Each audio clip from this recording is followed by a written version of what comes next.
Jean Brazel, we're doing a test to see if you can hear us. Loud and clear. You.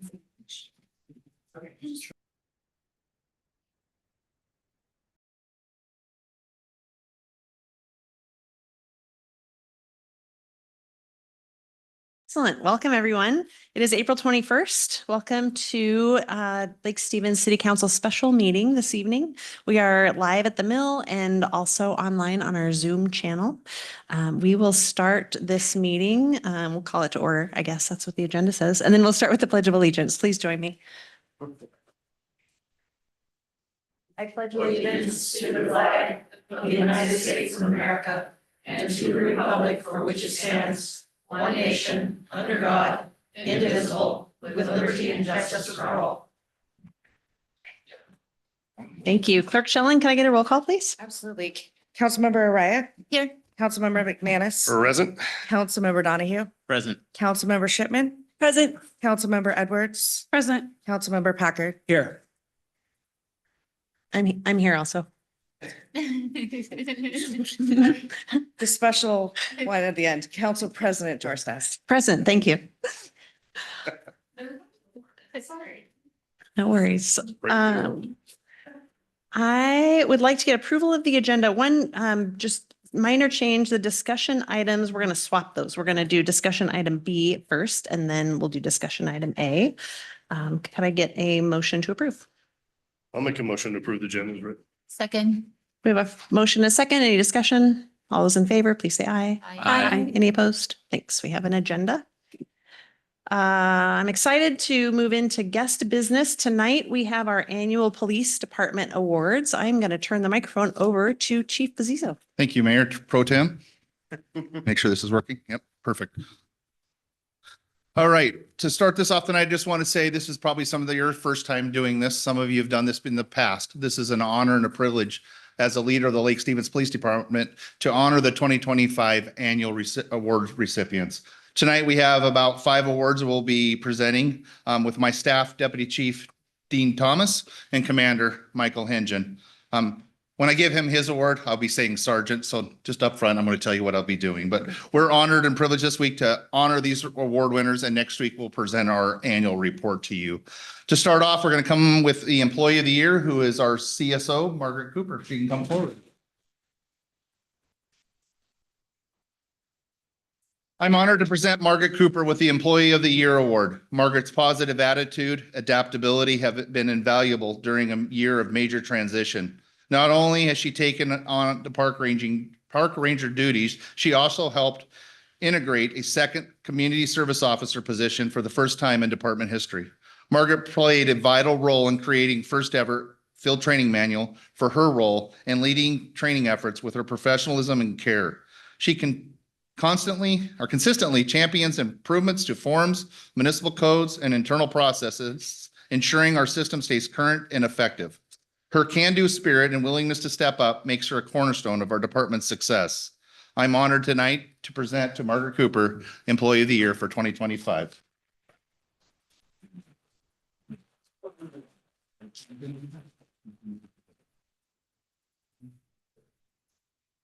And we're going to get a picture with everybody. Come on over here, Michael.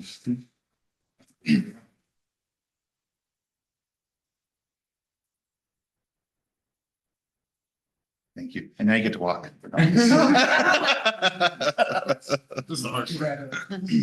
The fun part.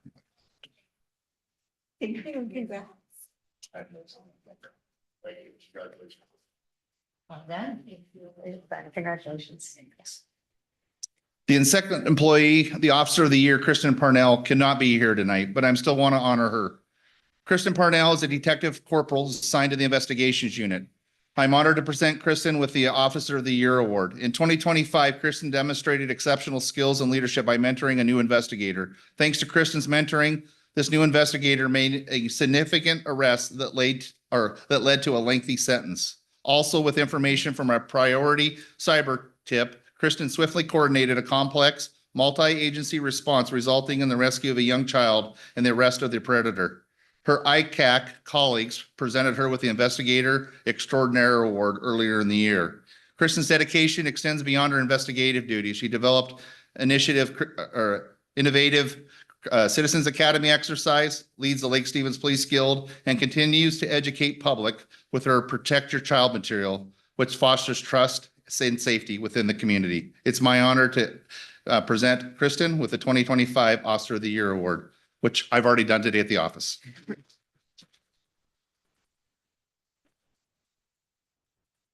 Thank you, sir. Else over to you. The next one is the Outstanding Supervisor, Commander Hengen, who is now in the leadership role with the command staff, but this is when he was a sergeant. I'm honored to present Sergeant Michael Hengen with an Outstanding Supervisor Award. Sergeant Hengen, who served as a sergeant in 2025, is highly regarded and respected for his approachable demeanor and vast knowledge of policies, procedure, and case law.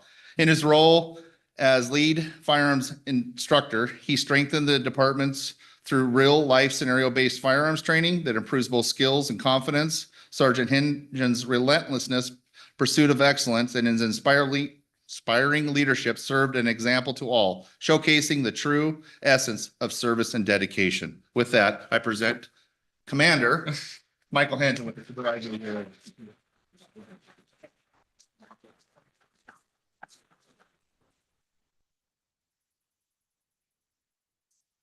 You won't get to walk the. Oh, of course. Congratulations. Right? See that? Congratulations. The next two awards are certificate accommodations for Officer Savchuk and Officer Hogan, if they could step forward. Come on up here, gentlemen. There we go. I'm honored to present Officer Elizabeth Shafchuk and Officer Austin Hogan, both with a certificate combination. In 2025, Elizabeth was a primary officer on 27 out of the department's 94 DUI arrests this year, making her the leading officer in DUI arrest. Officer Hogan was a primary officer on 15 of the department's DUI arrests. Their persistent commitment to removing dangerous drivers from our roadways has significantly contributed to the safety and well-being of our community. Their efforts have saved several lives in our community. With that, I'm honored to present you with a certificate accommodation.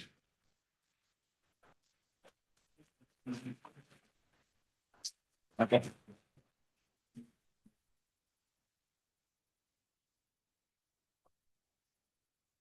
It's not forgotten. Thank you. Congrats. Thank you. Congrats. Thank you.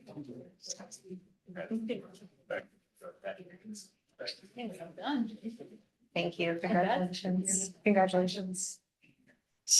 And the last award I'm presenting tonight is a Chief's Award of Excellence. This goes outside of our department to another city staff. I'm honored and privileged to present Olivia Baumgartner with the Chief's Award of Excellence. Olivia has promoted exceptional support and grant development in the city public information officer responsibilities.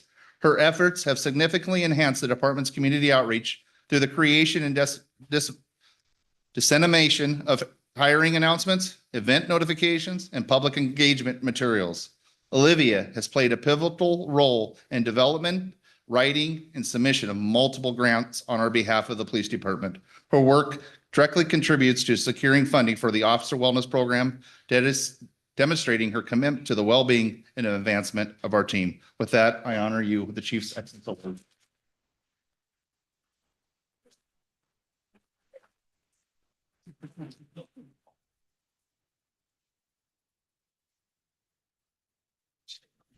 You want it?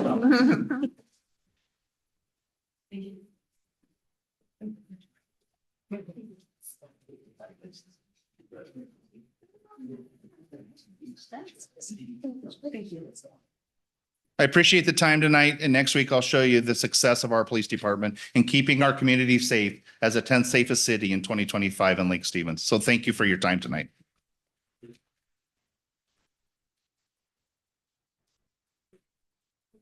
Thank you so much, Chief.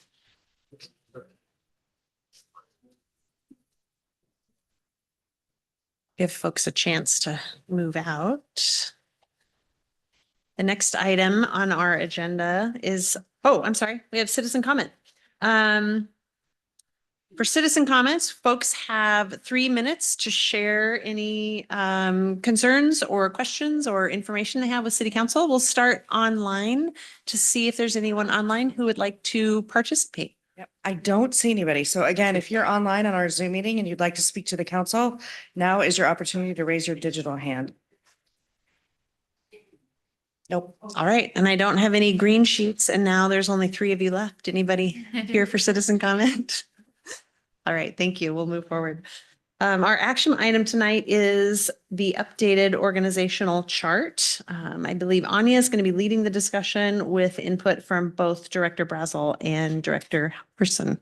Administrator Brazel, sorry, and Director Halverson, both of whom are online, but Anya is here in the room, so I will turn it over to her. Good evening, Council. I'm Anya Warrington. I'm the HR Director here, and I'm actually going to also co-present with Public Works Analyst Lori Erickson and Interim Finance Director Matthew Heist will also join in. So it'll be a group effort tonight. So tonight we're going to talk about the proposed organizational changes that we brought to Council on March 10th. And but first we are going to talk about the city burnout survey. So based off the discussion that we had on March 10th, we did conduct a city burnout survey. And so we're going to share some of those preliminary results here tonight. I'm going to interrupt you really quick just to let council know this was sent out just a little bit earlier this afternoon. So if you didn't see it in your packet, it is in your email. Yes, thank you. And then we'll go over the city org chart, the review the department changes, and we'll talk about the budget impacts.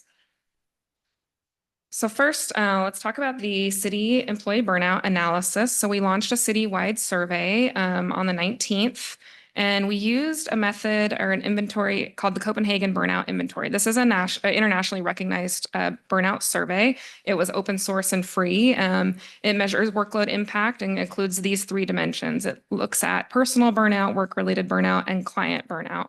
And when we refer to client burnout, that refers for our jobs is citizens, elected officials, and internal customers. So this was determined to be the best tool to use. It was short and easy to understand, and it has strong validity and is widely used in the public sector.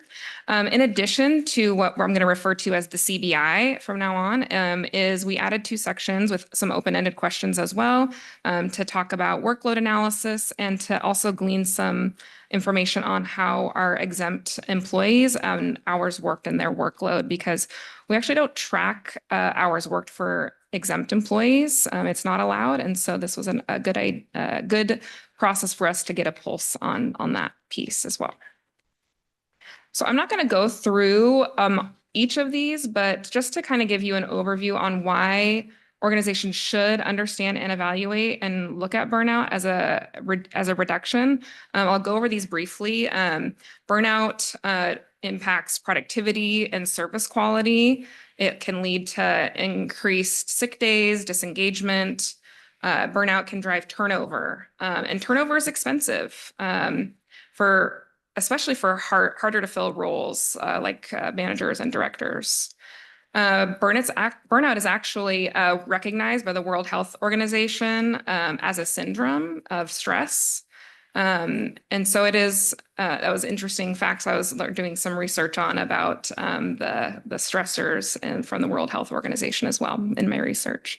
Burnout also can create some organizational risk, and those items are listed here. It can also reduce engagement and innovation. It's also contagious. It can be systemic and it can spread, especially when there's a lot of chronic issues, chronic rework, and you can see increased conflict amongst departments. In addition, burnout can be caused by organizational conditions, and these are some of the items there, just too many priorities, shifting expectations, and unmanageable workload, to note a few of them. And burnout reduction has a strong return on investment, which is one of the reasons why we want to talk about it. So it can increase that productivity, engagement, retention, et cetera. So here's a quick overview of our results. So the burnout scale, starting from the left, 0 to 34 means little to no burnout. 35 to 50 means there's some indications of burnout or low burnout. Really, when you get to the 50 to 74 range, that's when you're seeing moderate levels of burnout. And then 75 to 99 is a high level of burnout. So I'm happy to report a really great participation rate for our survey. 64% of all of our employees participated. That includes public works field staff, police officers, administration. 84 out of 130 of our employees completed it. So on the right, what you will see is, I'll start with the 35 on the light blue there. That's the client-related burnout, which, if you remember, was the citizen, elected officials, and internal customer burnout. So you can see that that indication is the average. It's indicating maybe a low burnout or, maybe little burnout. If you move to the right, 47% have reported personal burnout, which is we're getting into that moderate burnout stage. And then underneath, you see 53. That is the moderate burnout, and that is work-related burnout. And so I've kind of indicated below here some of the notes that, and I'll highlight the work-related burnout because that's mostly what we're focusing on here today, is that 43 of those 84 employees reported burnout above a level 50.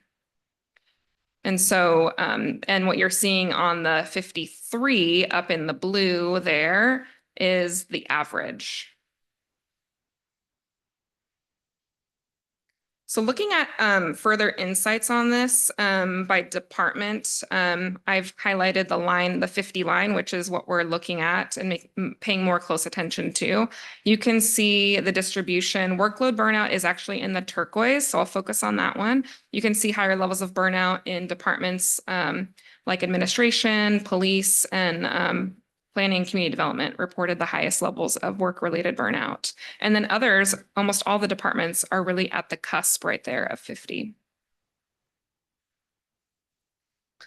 And then we looked at burnout by role. I'm going to focus on the average column of the work-related burnout, but you can see the executive team and supervisors or managers, and then everybody else. That's how it's ranked here. Executive team, supervisors, and managers have more burnout than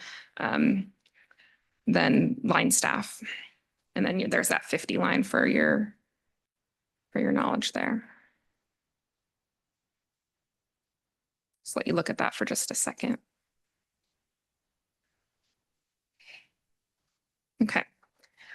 So looking at the workload, the current workload is shown on the right. So what you're looking at here is the percent of time spending on reacting to unplanned work is actually in the colored columns. So the red is indicating that that person or the average are always reacting to unplanned work. And the column, the top of the column is saying that 13% of those people reported that their workload is extremely heavy. So the correlation here is that excess workload has the strongest correlation with work-related burnout, and that unrelated and urgent work is a large contributor to this heavy and extremely heavy workload. And you can see here that 64% of respondents said that their workload is somewhat heavy, or extremely heavy. And only 32% said it was manageable, or 36 total manageable and very unmanageable, or very manageable, sorry, excuse me. So I'll also note that 86% of employees reported that competing priorities make it difficult to keep up their workload more than 50% of the time. Director Warrenton, can I ask a quick question? Of course. About this slide? The second bullet, I'm curious to hear more about where it says the unplanned and urgent work is a contributor to a heavy workload and how that's amplified by elected officials. Can you speak to Yes. that a bit? Yes, and I'll go into that a little bit in some of the comments, but employees in their comments and open-ended questions explicitly connected the elected official and council dynamics to heavier workloads and leading to more rework and greater emotional exhaustion in the survey. So that was a big contributor to the urgent and unplanned work. Because what we hear from council is we come back to the table and then we're going to have to do more things. And so, I think you can probably relate to that or see that. Yeah. So moving on to the exempt employee pulse, some of the questions we asked are highlighted here about what are they doing outside business hours? What kind of work are they doing on weekends or PTO? This is a great opportunity for us to really glean some insight onto that. And some things we found were that employees that reported always or often for working outside of business hours also reported that they always or often work on PTO. And then additionally, 62.5 reported that they always or often are working outside of business hours. And then you can see 50% reported that they often or always are working on when PTO. Question, who are the exempt? Are they the director level?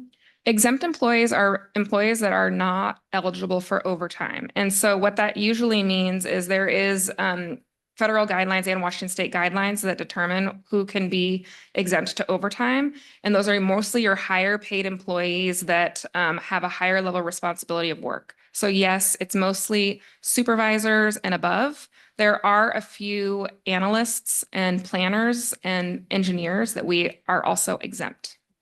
As you mentioned, you don't track their time, but even exempt employees, you don't pay them overtime, but do you track their time for comp time, right? No, No? you're not allowed to track employees' hours worked. They get paid at 40 hours a week. Okay. Did you have anything to add, Matthew? Well, I just want to also clarify too, all of our staff are actually considered salaried employees. And so that's where the exempt versus non-exempt. Non-exempt, we track their comp earned and everything, but the exempt, we don't. They just have a set schedule and that's what they report on their timesheets. Surprised. Yeah, and so the other two statistics I have on this page are that 50% of exempt employees work a typical more than 45 plus hours in a typical week, and that 90% of these exempt employees report their longest hour work days exceed 11 or plus hours. And some of them reported, there was a handful of employees that actually reported work days exceeding 15 hours in a given day as their longest day of work in a week. I have one more quick question about exempt versus non-exempt. Mhm. Just a ballpark, if you don't know exactly, what percentage of city employees are exempt? Percentage, I think the count is, I believe, based off what I've seen in the survey, is 25 that took the survey. Like, is it like half or a third or 3/4? Maybe a third. Okay. Yeah. That's helpful. Thanks. Mhm. Can you clarify that brown on the previous slide? Oh, yeah. The Sorry. Oh, I'm going the brown wrong way. star? Hold on. Why? Hold on. There we go. So the bottom right statistic is saying on average each week they have a day that's 15 hours or 11 plus hours, or just during the year at some point they have a day that We asked them in the past 6 months. For most of these questions, what was your longest reported workday? Okay. Thank you. Okay, so then this next slide talks about just some leave usage. So you'll see this funky spike in the middle that might call your attention, and that's not to worry. There was a big spike in police sick leave back in 2023, mostly due to claims management. And so that's a little bit of a an outsider statistic there. However, this shows the average sick leave hours per employee by department. And what this kind of shows you is from 2023 to now is we are seeing trending of increasing on most departments, stacking year after year. So the dark blue line is the most recent year, 2025. And then on to the right there, you'll see a statistic about in 2024, the actual total amount we've paid out in sick leave is over 8,000 hours. That's about 63 per employee. And then in 2025, that increased to over 10,000, and excluded the 2023 in that because of that big police officer spike. But just so you guys know too, is every employee per year accrues 96 hours of sick leave. So what this is indicating to me is that a lot of our employees are earning and burning. There is the slight few that are not using sick leave, which is bringing the average down, but there are quite a few employees that are using quite a bit of sick leave year after year. And then FMLA and paid family medical leave, those are protected leaves, and we've seen an increase in that over the last couple of years. So 2024, we had 12. Now we were at 38 at the end of last year, and we already have 12 this year so far. And while this isn't like a total indicator of burnout necessarily, this is just one of the statistics of many that you can use to see, like, you know, burnout does cause health issues and increase health costs, and this is one of those statistics we have available to us. So not a complete total picture, but just some insight there.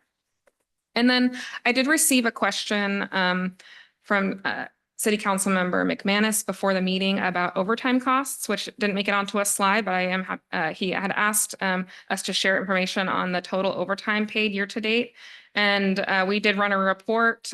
We've paid over $111,000 in overtime in the last 4 months, which is about 23% of our total budget.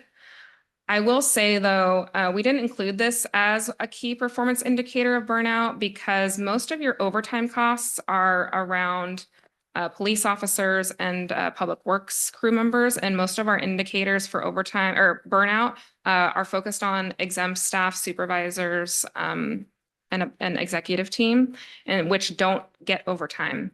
And I will say administration departments, their overtime budgets, most of them are $500, which is 10 hours or less of overtime per year allowed for their departments. So we don't work a lot of overtime for all the administration departments where we're seeing most of the burnout happening.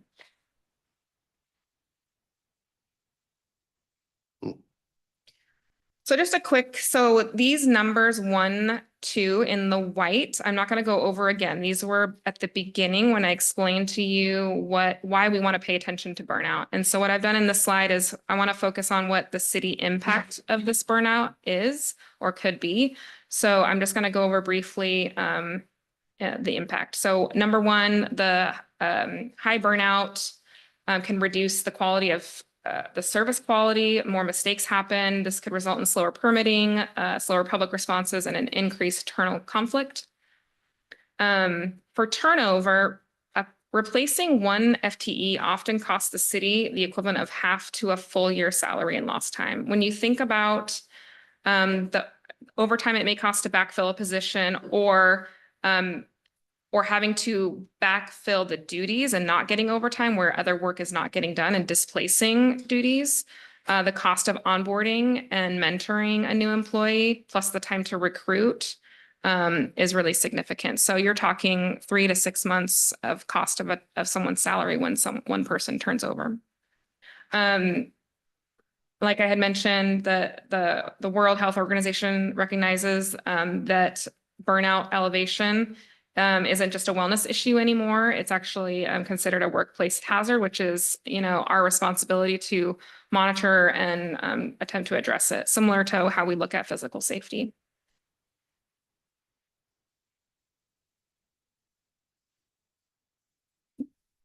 Some of the organizational risk in the city impact, we saw in the survey that longest work days were 13 to 15 hours at times. There's a lot of frequent weekend and after hours work. There's high workloads, heavy to extremely heavy. There's some service disruptions happening due to urgent work or planned work is being disrupted where projects are falling behind. And then we've seen some of the comments, open-ended questions revealed some internal conflicts, siloing, and department friction as a result of burnout. Some of the engagement and innovation, there's high level of frustration about rework and competing priorities and surprises, lack of structured project management throughout the organization, which is a contributor to reducing their engagement and level of problem solving.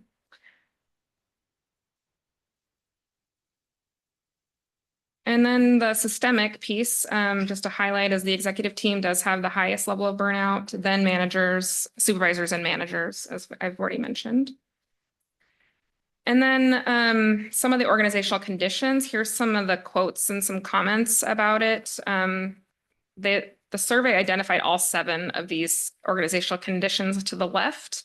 And some of the comments included, there's surprises, last minute priorities, urgent requests with no offset, being the only person doing the work, workload exceeding staffing levels, too much change in a short period, and then elected officials who want more urgently without understanding resource requirements or understanding current workload. And then, some of the return on investment. We want to have faster processing time, citizen response times, better service delivery, more effective interdepartmental coordination. We want to reduce overtime, compensatory time payouts, and reduce our leave burdens, which is sick leave and FMLA. So some of the key takeaways to wrap up, this is a nice little word cloud of all the open-ended responses. And how a word cloud works is it puts the most frequently said word in a bigger emphasis on the word cloud. And so you'll see here some staffing shortages, emergencies, workload, as some of these highlights in the word cloud. But some of the key takeaways I took from this as I was analyzing was some of the root causes of burnout is workload and staffing gaps. Exempt staff are working unsustainable hours, often 50 to 60 weeks and 13 to 15-hour days. It's more prevalent in executive team and supervisors and managers. And then it's impacting service quality and coordination. It's creating a retention risk. And it's showing the data shows high correlation between workload and burnout. So our next steps, this isn't really anything that the city council needs to take action on. This is more informational. The next steps for us as an executive team is to do a deep dive into this and the analysis, and how we can develop an action plan on how to help alleviate burnout at the staff level as well. Do you have any questions?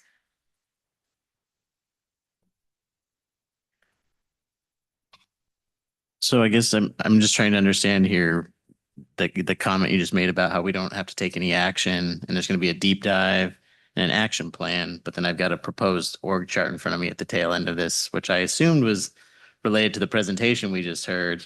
Mm-hmm. Am I wrong in thinking we are being asked to at least provide some sort of sign off on this tonight, or is this a separate discussion? Well, the burnout survey is connected to the action tonight. I'm referring to there is no action for the city council to take on the burnout survey itself, or it's more informative so you can make decisions.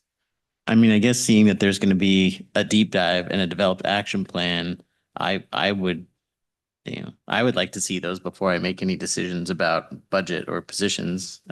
Personally, that's my gut reaction right now. So the action plan in my mind is how do we reprioritize work within the city administration?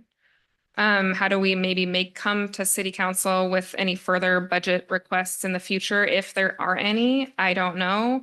This really is more informing us on how we can train our staff in resiliency, how we can train them in how we can boost our wellness program, make sure staff are supported. There's a lot of key things that we can do internally that we wouldn't need council's support for. Yeah, and I'm supportive of everything you just said. I guess if there's a way to, assuming burnout is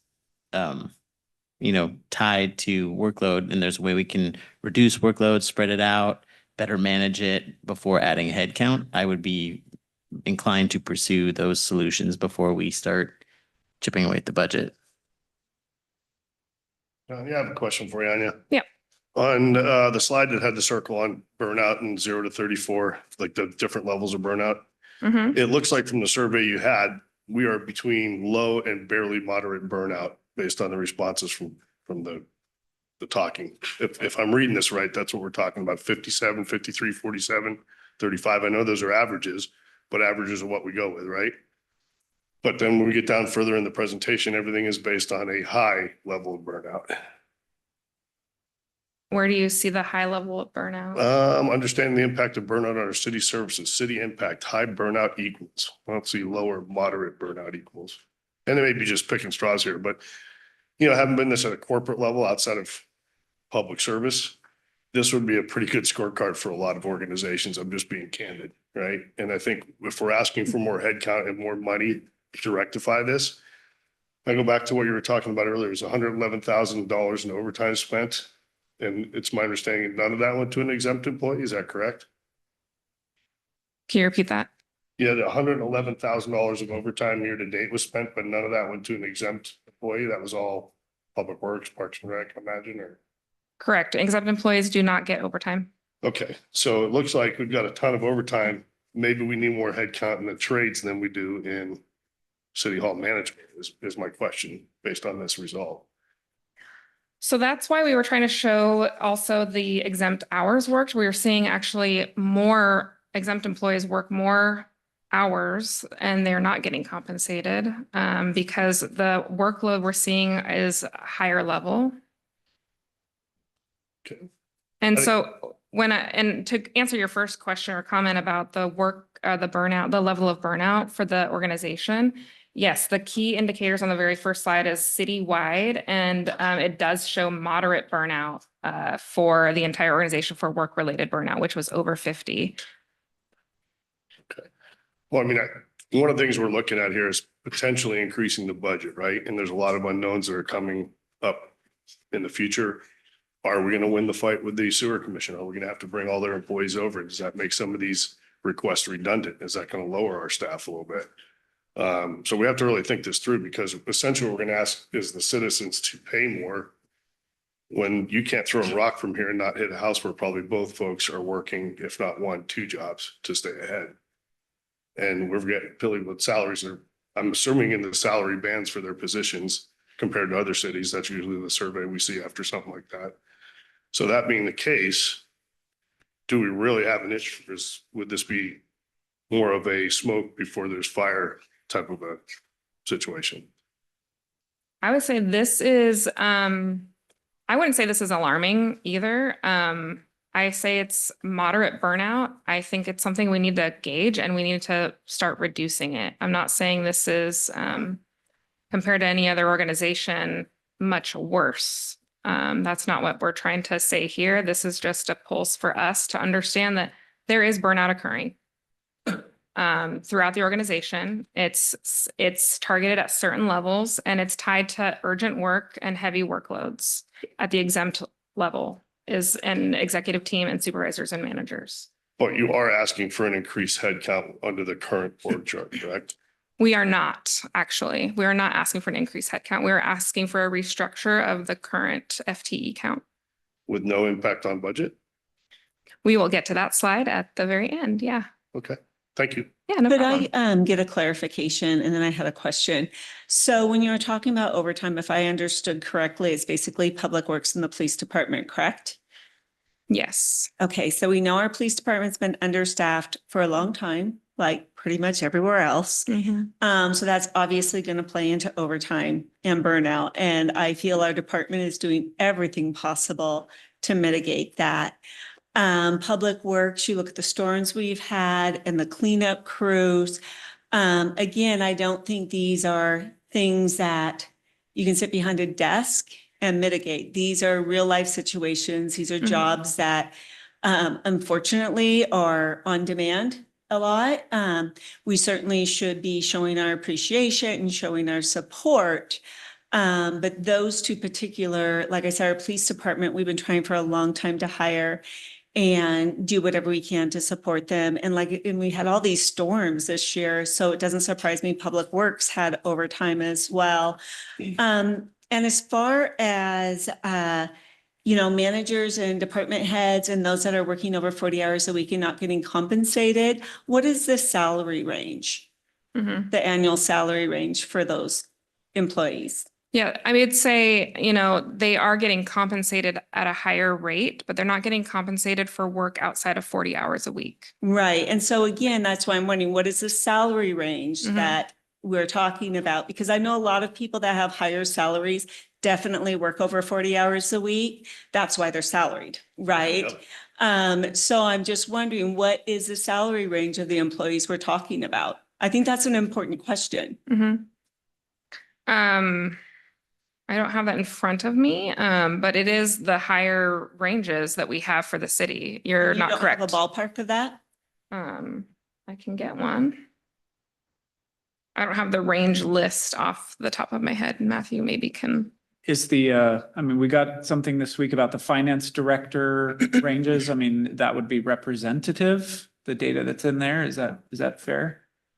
The finance director. Yeah, we got some data this week about the pay scales for, well, it wasn't just the finance director. It was all it was all the directors that was on that pay scale chart, correct? Yes. Okay. That was the pay scale that you received for the entire city. Yeah, okay. Yes. So that's So there is an representative exempt.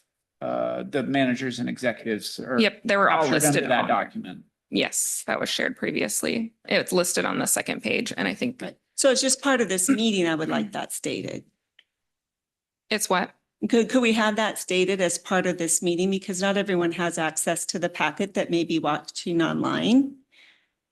I wonder if, Have that stated? I wonder if what makes sense is to have Director Warrenton finish the presentation, because it does end with the specifics about the budget and the decision that we're going to need to make. And maybe during that time, we could get further clarification about the ranges. Great. Does that Sure. make sense at this point? Okay. So moving on, this is this current city org chart as it was adopted by the city council at the end of last year for 2026. We had added 2 positions at the time. And I have a quick question about the org chart. Oh. Since we do have a full-time mayor, why isn't the mayor listed? I understand that maybe before he was full-time, he was part-time, part of the city council work. Why isn't the mayor listed above the city administrator in the org chart as the CEO of the city, basically? well, he is in the larger version, and so are you at the very top, but just because of fitting it on the slide, I didn't think that was that's not the focus of today's presentation. But on our actual master org chart, you'll see city council and you'll see the mayor above the city administrator. Okay, because I've seen a version of the org chart that had the mayor in the same, with no line to the city administrator. He was just listed in an orange Mhm. box, kind of at the top, floating with the rest of council. And so I found that, thank you for that. Okay, and here is the proposed org chart. You've seen this before. It was also in your packet. And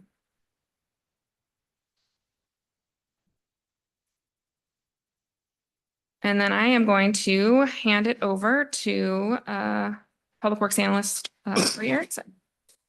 Good evening, Council. My name is Lori Erickson. I'm going to cover the next 3 slides at a pretty high level. I know, at least I believe you've seen this information before, but I will cover it at a high level. So the first position modification that we would like to propose here is with changing our senior civil engineer to a capital projects coordinator. So again, this isn't adding an extra body to our team, but it's really reallocating resources and changing the responsibilities. The main focus of this role would be really to help us deliver on the many capital projects that are going on right now that are being led by Public Works.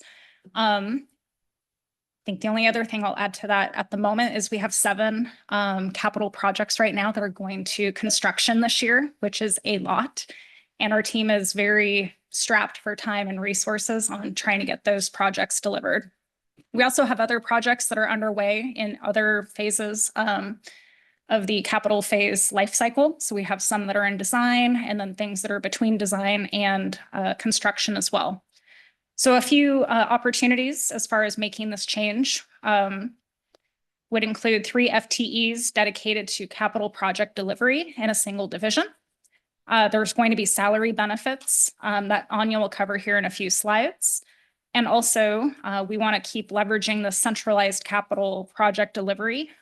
We find that it adds efficiency and just improved coordination and communication with all the stakeholders. A few challenges that the department faces in this still is that we will be essentially losing some internal engineering expertise within Public Works. However, we do have some budget set aside for on-call engineering services. So we anticipate there would be a small increase in those on-call engineering services. But again, it will be overall beneficial from a salary perspective and an overall savings.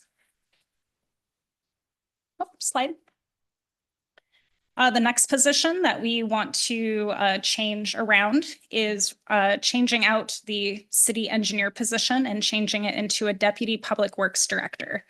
Before I dive into any of the content on the slide here, I just want to paint a little bit of a picture and maybe just help remind those of you who might be newer to council. So our current public works department is managed by a director, and the director has about 35 or so employees on the team across all of our various divisions.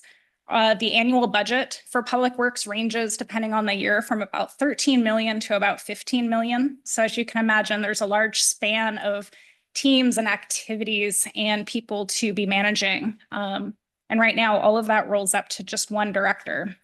So it's a lot to manage. Right now, what we're looking for as far as a benefit with getting hopefully a deputy public works director would be reducing the current director span of control from 5 direct reports to 3. And really the bigger picture here is the amount of teams and processes that are having to be managed. So the deputy would be tasked with focusing on capital project delivery, engineering services, and plan review. The director then would also be focusing then more on the high-level strategy, interagency collaboration, project management overflow as needed, APWA accreditation, essentially the big, juicy strategy-focused things. Right now, the director has to bounce back and forth between operations and more of the daily, grind, and also having to manage all of those bigger ticket strategy level items as well. We also think that this will provide leadership flexibility to accommodate strategic projects. So essentially, they're going to be able to divide and conquer and be more efficient during the time that they are working. A few challenges here. There is added salary and benefit costs. Again, Anya will kind of talk about that here in a few slides. One municipal code update from changing the city engineer to the city engineer or designee would be required. And also we'll be continuing to work through the EDS update, which we're currently working on, but it continues to be a challenge for us. Can you remind me what the EDS update is? Oh, yes, it is the engineering. Russ, you're gonna have to help me. There we go. Thank you.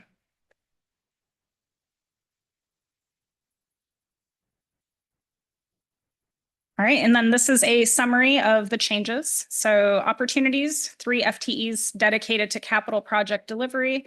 We will see salary and benefits savings.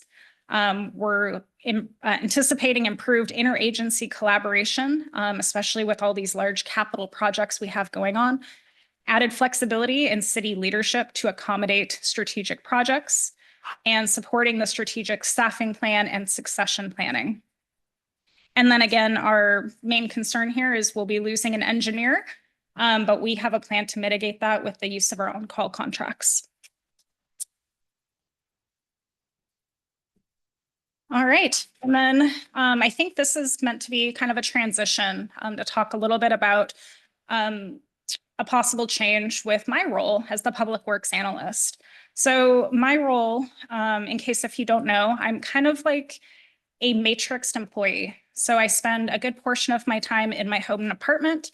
And I also regularly, like every single week, ever since I started 3 years ago, have a portion of my work that's dedicated to non-public works work. So we wanted to kind of at a high level cover things that my role currently does, and then things that are left on the table because I'm not a 100% dedicated public works employee. So without reading everything on here, some of the main things that I've been working on include public works strategic plan development and deployment. We do have obviously our citywide strategic plan as well, but a big portion of my work is helping them make sure that the work for strategic planning within the department is occurring.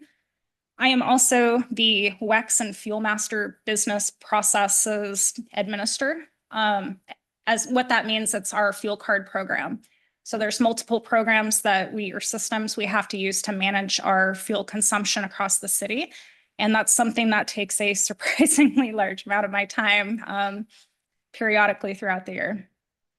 As you know, we are also moving forward with our new asset management program, which is called OpenGov. So this is a really large lift at this point to be figuring out how to migrate from the current system to the new system, getting people trained and solving problems along the way. APWA reaccreditation is something right around the corner as well. It's something we have actually been working on for about 3 months, gearing up for this next accreditation cycle.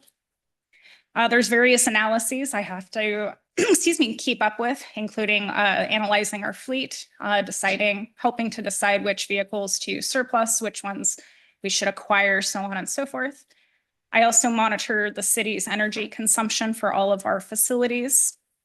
And I've been heavily engaged with helping to figure out what is our asset replacement plan. So as we need a new roof for this building, or we need to repave a parking lot, whatever it might be, what are those cycles, and getting really clear on the budget for the years to come.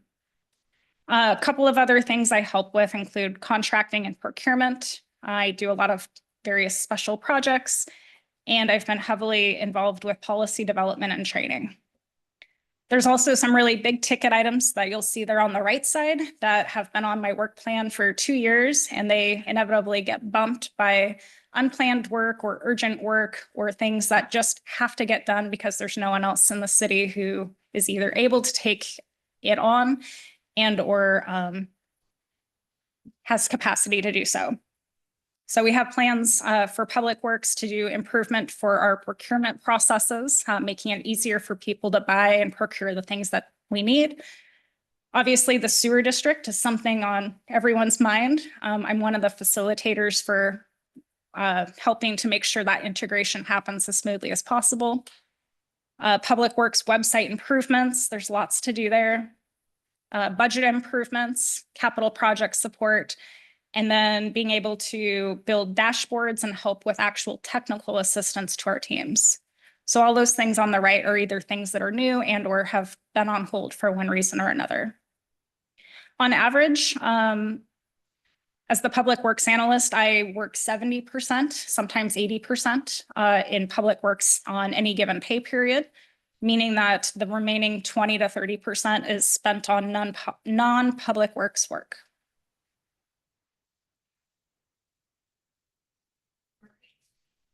Brings us, the reason why we have Lori go over what her deputies are is because the last request, you remember, was my mic's not on, was to bring over Lori's position and move her to a management analyst within administration and particularly in the HR department. And the reason why it would come to the HR department is because for a couple of reasons. One of them is, what did you say, 30 or 40% of your work right now is already doing citywide initiatives, and part of that purview comes under my umbrella with the Lean Center of Excellence and process improvement work. Additionally, as it's been discussed before, Administrator Brazel has a very large span of control with all the directors and can't supervise another employee. So it would be a shared employee between the city administrator and myself overseeing the management analyst. And to fund this we would be abolishing the revenue development specialist, which is 100% general fund. And this is just a rework of what we've presented before. So what the management analyst would do, we've refreshed this based off feedback and this is always fluid with the immediate tasks, but some of the essential duties here, you can see on the left, these would be ongoing duties.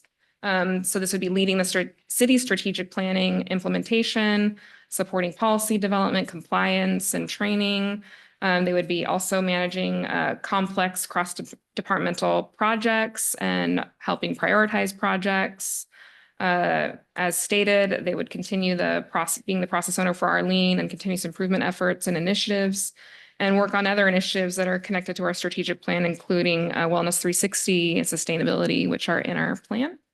They would be serving as the ADA coordinator and Title VI coordinator, excuse me, they would be the accreditation compliance liaison. We are accredited for Public Works and Police. And if there is any liaison needed between the administration to get those across the finish line, that would be this person's task. And then any coordination of task forces, committees, focus groups, this person would handle in addition to any consultant or contract management on behalf of the city administrator or HR.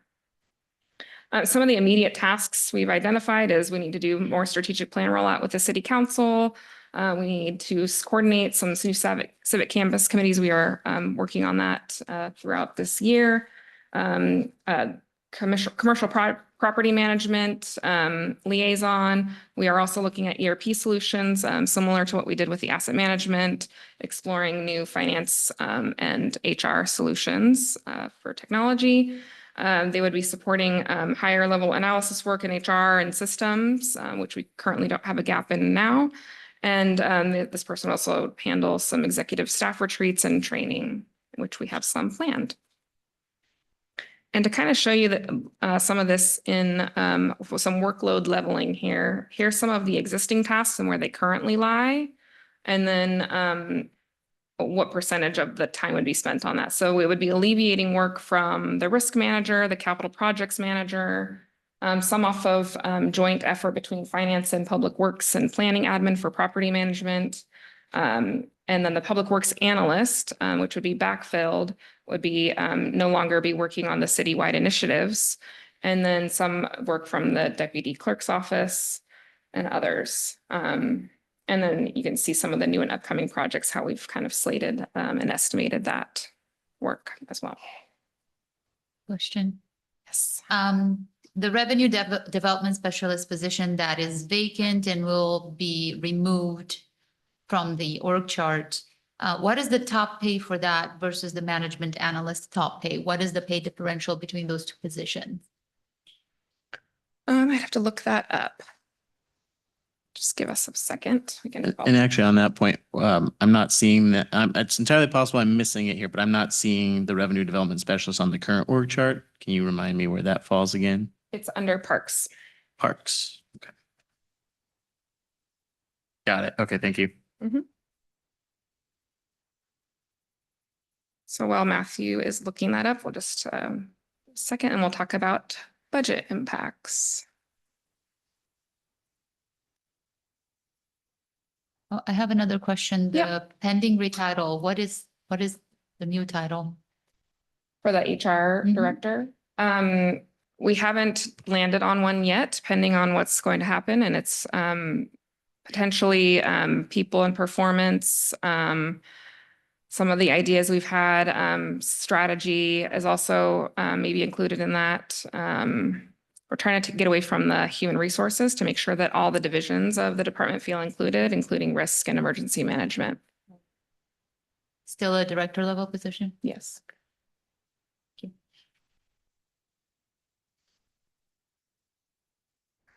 Yeah. Oh, sorry, his spreadsheet's frozen.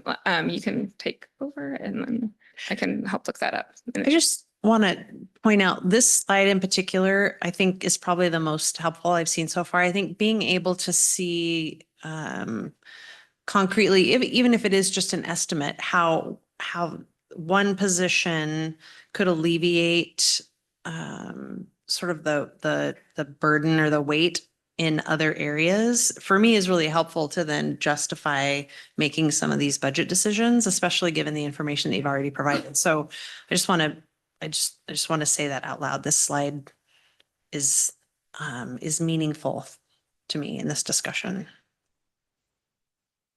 I was going to hold off saying this, but that's actually a good segue into, I don't know if concern is the right word, but something I noticed some earlier in the presentation, one of the points said burnout creates measurable organizational risks. And then there's several bullet points. But it looks like we only got data on one of those. So if they are measurable, it would be very helpful for me if I could see information on, how this is increasing safety incidents, how it's what sort of errors and rework are being created by this, disruption of team cohesion, higher worker comp claims, things like that. I mean, I guess it would help me understand if we're being asked to spend money, where is it specifically going to improve performance and what sort of metric reductions are we going to see for our dollars? I mean, I can speak to the increase in claims.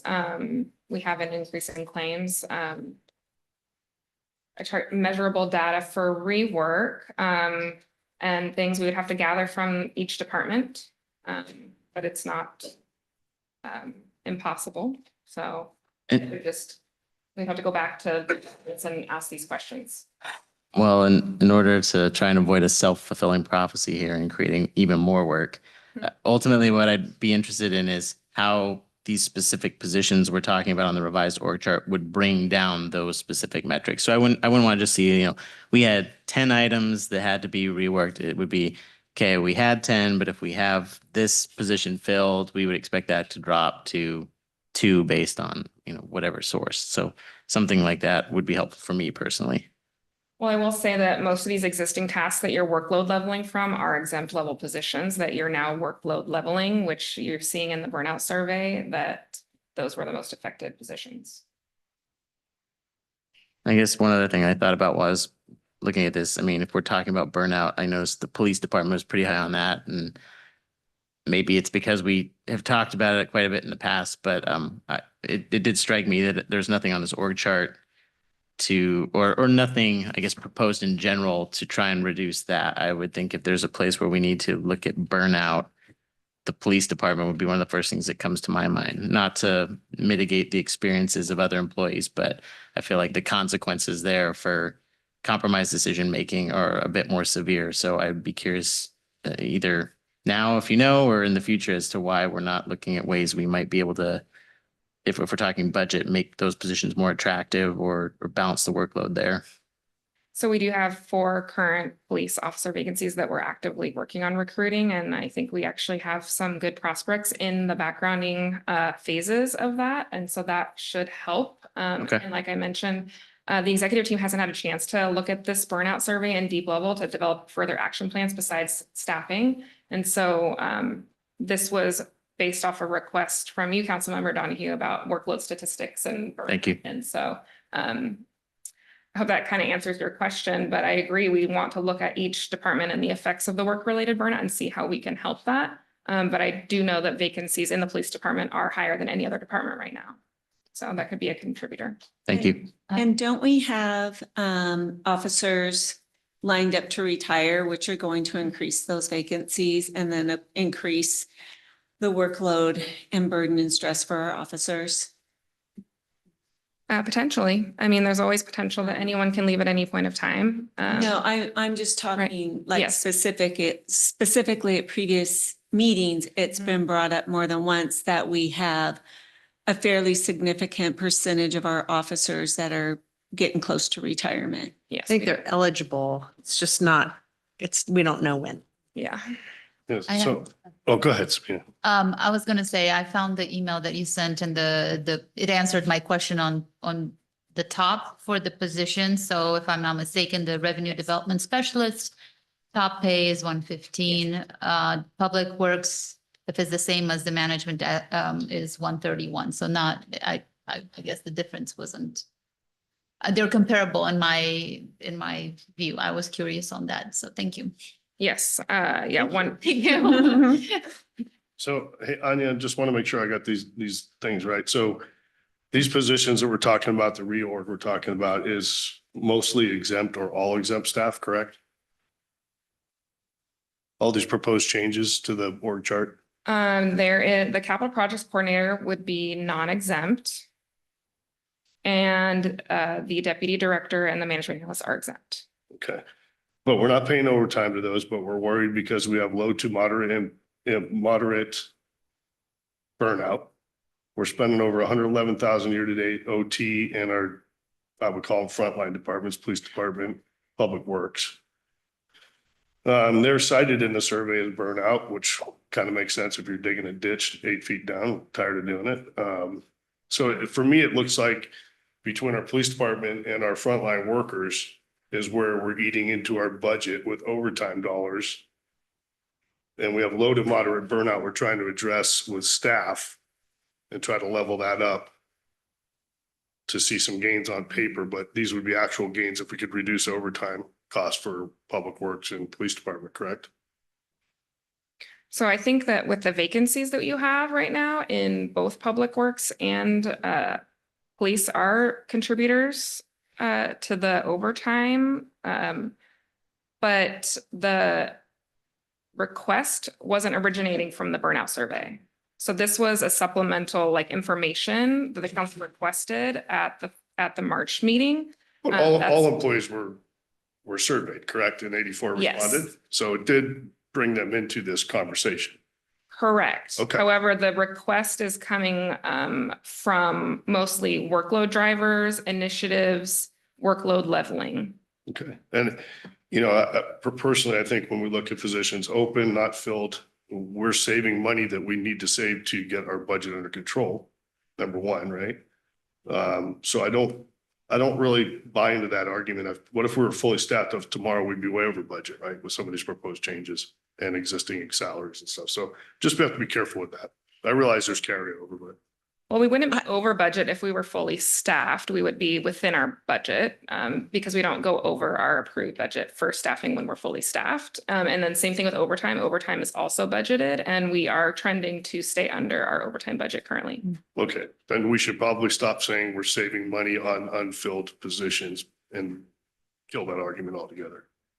Even though we are, it's still impacting our budget potentially if we were fully staffed. I think that's a great segue to talk about budget impacts. I saw Matthew's face.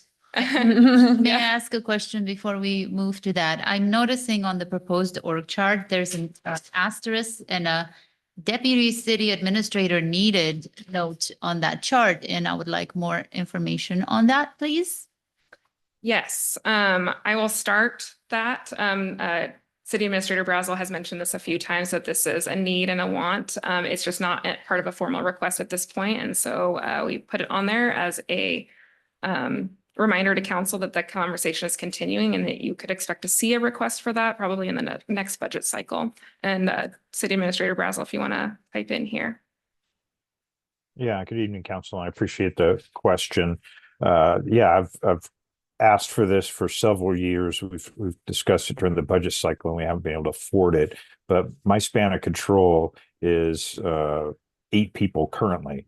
And so I'm consistently meeting with each one of them, which is great, but we've got a really robust performance review cycle. And that's a great thing to have it, but it takes a lot of time to help mentor and manage 8 people in addition to the daily work that's required of the city administrator position, requests that come in, citizen concerns that come through my desk, all the contract management, the workload is immense. So at any rate, that's where that comes from. But I wanted to make sure it was on the slides so council remembered that that's there. I have a question. I know our city administrator and mayor work hand in hand, very close.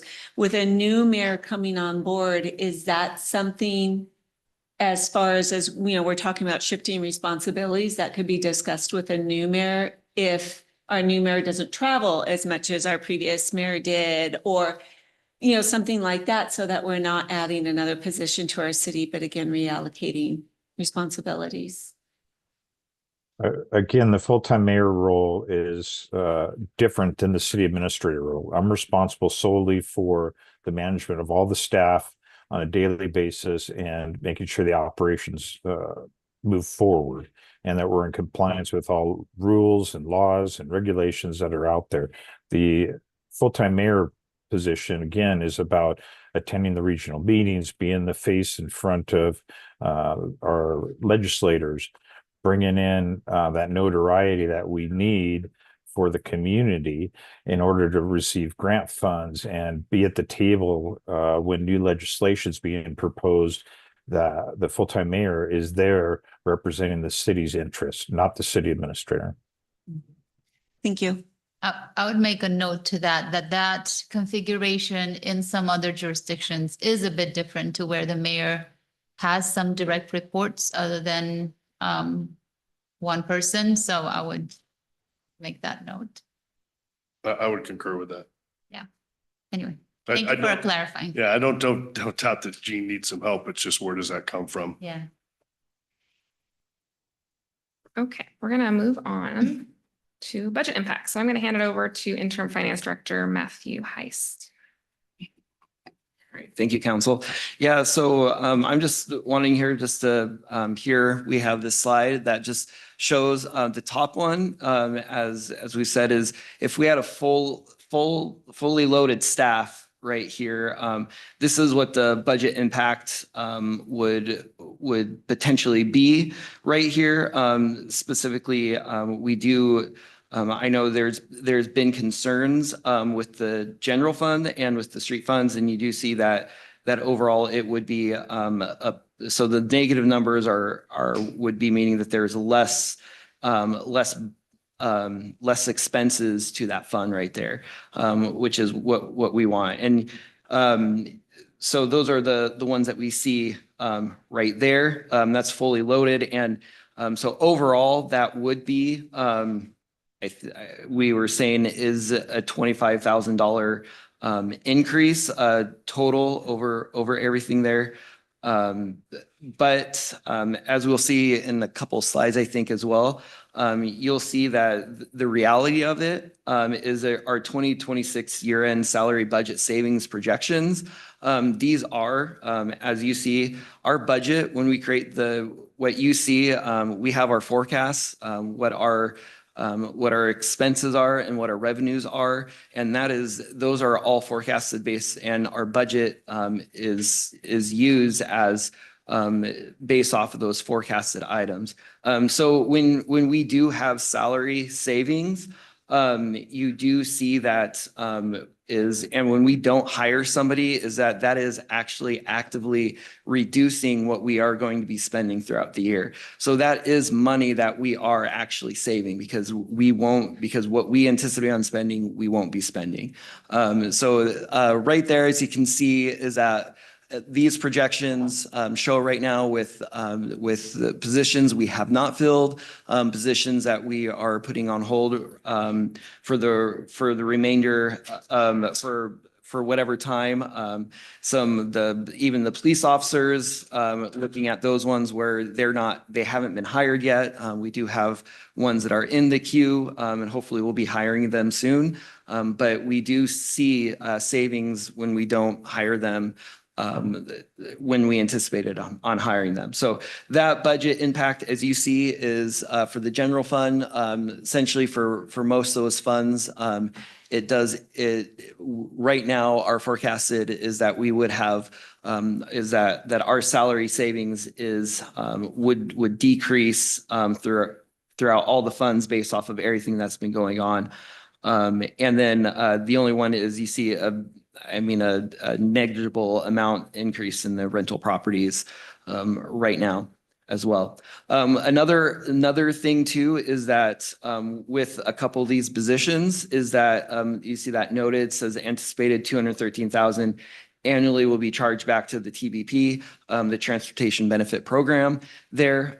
So the goal is for, I think, some of those positions to be working on transportation benefit projects. And so then a lot of those costs then will be allocated over to those funds and those resources there. We don't show that in the salary benefit or our salary spreadsheet and our forecasts because those are those costs like the TBP, Transportation Benefit Program that we have. That funding is only 10 years long. So we're not going to be anticipating that we're going to be spending if we want to have continued employees that it's going to,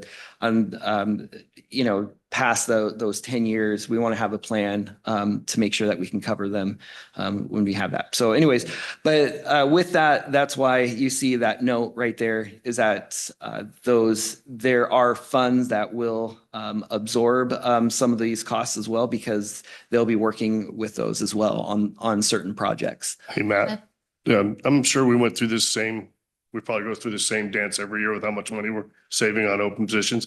How much did the city save last year total in 2025 on open positions? How much of that was reallocated? Well, you'll see, we actually have that information in a slide or two. Oh, okay, thank you, Yeah. appreciate it. I have a question on this slide. The presentation in the packet was a little bit different. Can you explain? Are you anticipating a budget amendment that reflects $1 million less than the proposed budget? So what we will be bringing we will be bringing in a budget amendment here in sometime in May. That's going to you're going to see an increase in our beginning balances. And then some rollover from last year and some of these requests here. And we will see an increase in those or a decrease, I suppose, in our I guess you'll show more resources coming in than you'll see resources coming out is with that. And just if I can speak to historically, I think in the 6 full years that I've been on council, the forecasting that our city finance department has done has always been very, very conservative in a great way, which means that every year there are fewer expenses and there is more money rolled over from year to year than is ever anticipated at the beginning of the year. And so we do typically have a couple of different budget amendments throughout the year because as those forecasted numbers become reality, we have typically fewer expenses and higher revenue than what is initially anticipated. So that's been my experience every year that I've been on council. And we do have a slide that says history of year-end salary budget that shows the percentage of the budget used, exactly what you were talking about. In 2025, it looks like 88% of the budget was used. So that's exactly, I think, what you're talking about is this is what's proposed and this is. And so if I understand correctly, so for 2026, are we anticipating 91% of the budget being used? Am I reading this chart? I don't think we have a 2026 number. So the bold on the bottom. That's the That's just the average. Oh, that's just the average. Okay, so we don't know for this year what we're looking at. So That's the year end, so we won't Oh, tell. so last year was 88%. I think that was one of the questions. right now we're projecting based off the $1 million savings, it would be 4% of the budget. So we would end at 96, but that is very fluid. As you see, when we get to that next couple slides, it will most likely keep going down because of vacancies and turnover and just ability to fill positions. I do want to just add to this slide too, that the savings for 2026 also include a very large rate increase for our workers' compensation. And it also includes the amendment of the Teamsters contract that was approved by the last city council that will be brought forward in the budget amendment. But that was also an increase to the salary and benefit line item. And so these savings are in addition to those actual increases as well. I'd have a note. I think I do appreciate the savings and the bigger picture. I think in the context of staffing and number of FTEs, it's very hard to put those in the context and say we're saving money. It would be nice to see something simpler like total FTEs and total impact on budget that these positions have in terms of salary so that and that considering it's fully staffed for a year so that you actually just appreciate the difference in the reclassification that it'll have on a budget that is proposed, whether the position is vacant or not. And then we can say we're offsetting by, $1 million for this year. And typically we have vacancies throughout the year. It's very hard to look at it and not have that information in here. That is what the first section is. The 2026 position changes, that is all 3 positions that we're requesting to reclassify and the abolishment. That's all those combined into one summary. So we didn't line item, like the deputy director cost Right. this, the public works analyst cost this. This is the total at the end of the day, the cost difference across the funds for all the position changes on that top line. So it's an addition of, is that 134 plus 25 minus Yeah. 130, It's around so $150,000 a year? Yes. Okay, thank you. Yeah, I had the same Yeah. question. It Okay. it says budget, I mean, if I'm reading both of these lines right, we're saving money, but correct, we will save less if we approve these positions. Is that a fair way to state this table in words? By $20,000 if we were fully staffed and 100% staffed for one entire year. Okay, but I mean, to Councilmember Raya's point, yeah, I was looking at this and I was wondering why it didn't just say it is going to be an increased expenditure, you know, if it's not that much, then it's not that much and we can factor that in as we will, but I was confused by this at first as well. Apologies. When we brought it back on 310, we showed just that number. And so this time we showed the detail. And so it didn't include that one number. So apologies. I have to say, a note in general, I do appreciate that you take the time to think about your positions and where you're using staff, and you've thought about reclassing some positions and looking at this. At first, it feels like, oh, we're doing a lot of changes, but at the end of the day, it feels like what you're proposing makes a bit more sense. I'm curious about the engineering cost for consultants in the future. So I'm anticipating at some point in time, maybe 2 years from now, if those exceed a full-time FTE, that we'll perhaps have that request back. But it's generally, thank you for those notes that staffing levels remain the same. The difference in total cost is about 20,000. I think that makes it a little simpler. Thank you. I have just some comments. I think that we need to remember that the efficacy is important. And when it comes to having more staff, their efficacy is going to be better. And so, you know, I really take the word of city staff seriously. And when they say that they're burnt out in these upper management level positions, I get that. And, you know, that we need our city staff to be efficient and to feel like they are appreciated.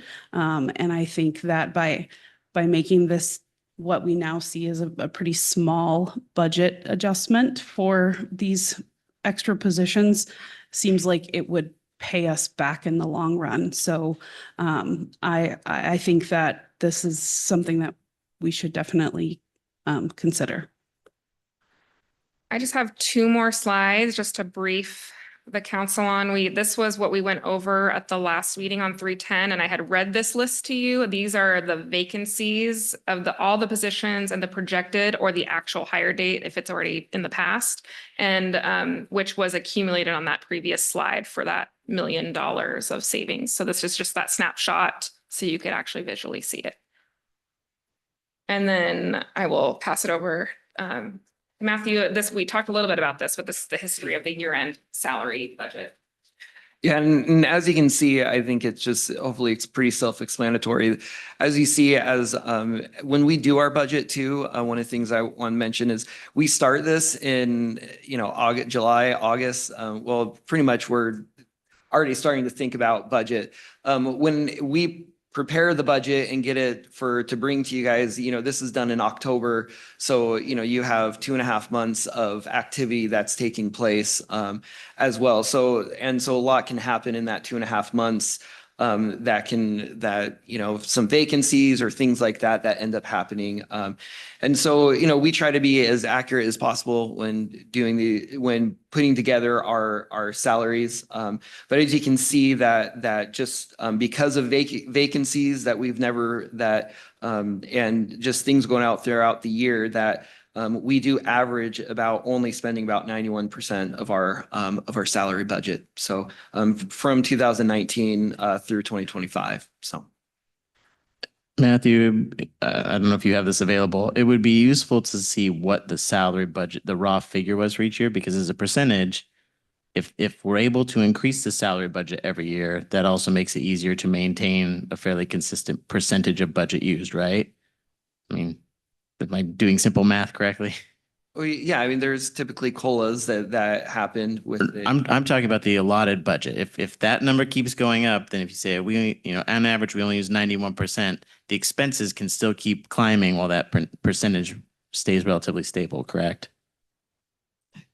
Yeah, that's okay. So I know not to be the doom and gloom council member, but my concern for the last year or so has always been, okay, if we get to a point where our tax base is at a point where we don't want to ask more of it, then we're not going to be able to keep increasing budget the way we have in the past. And I just want to be mindful of that going forward.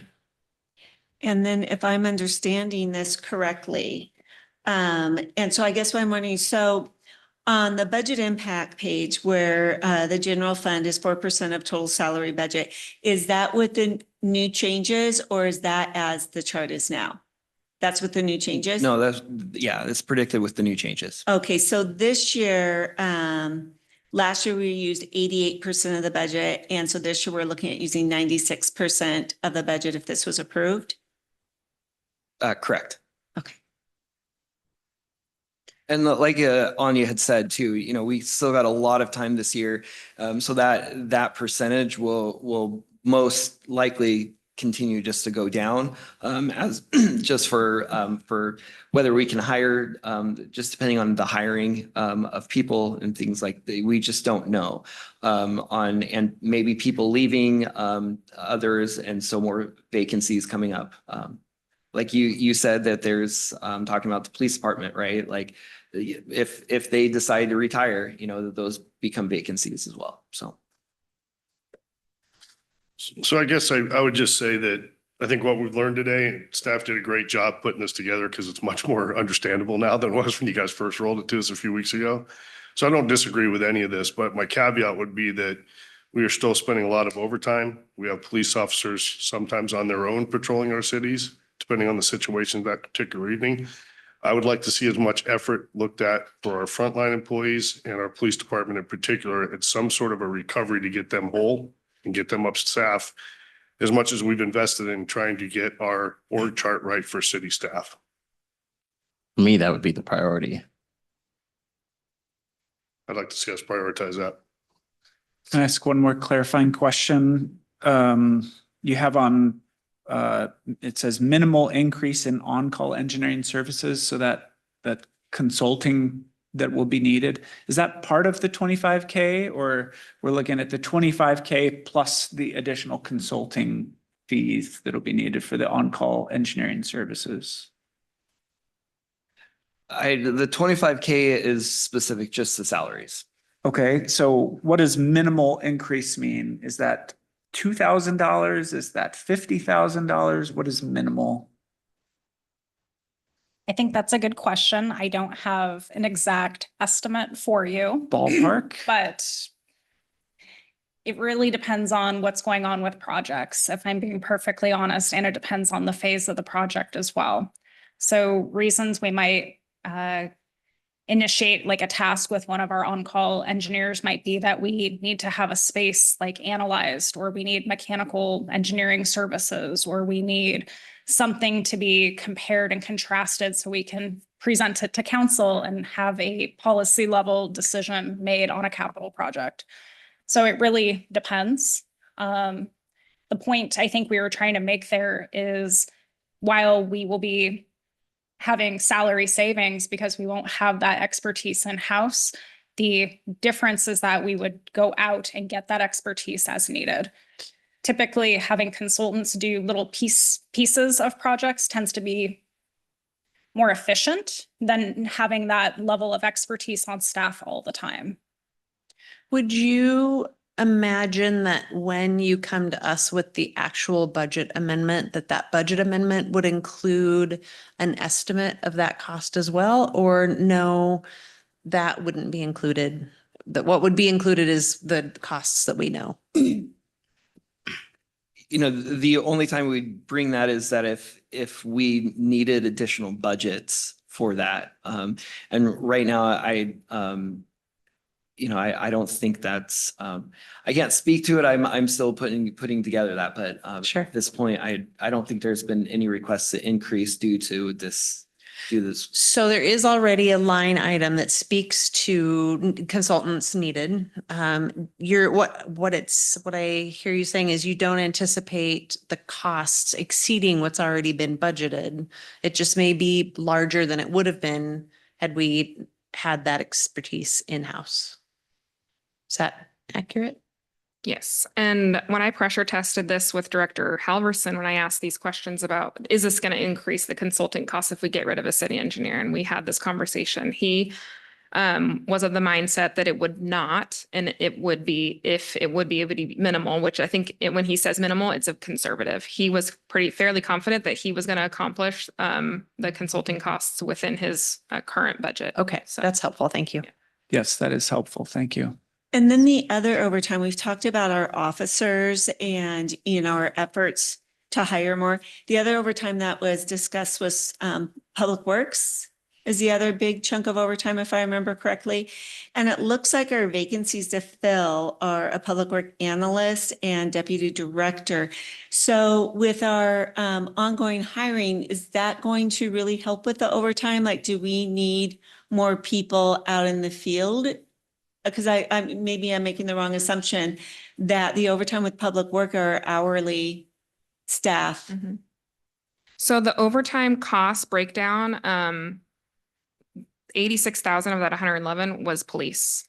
Okay. 10,000 was public works, 10,000 was parks. And then I think the rest was negligible spread out. So it was very minimal for the public works. And just to Thank you. point out, and correct me if I'm wrong, we've spent 23% of the overtime budget and we're 25% through the year. So we're on track. We're not overspending what's already been budgeted Correct. to spend for overtime. And with the org chart reorganization, that should help with the public works stuff too, because it's got those positions that are going to go into capital projects and the public works director, correct?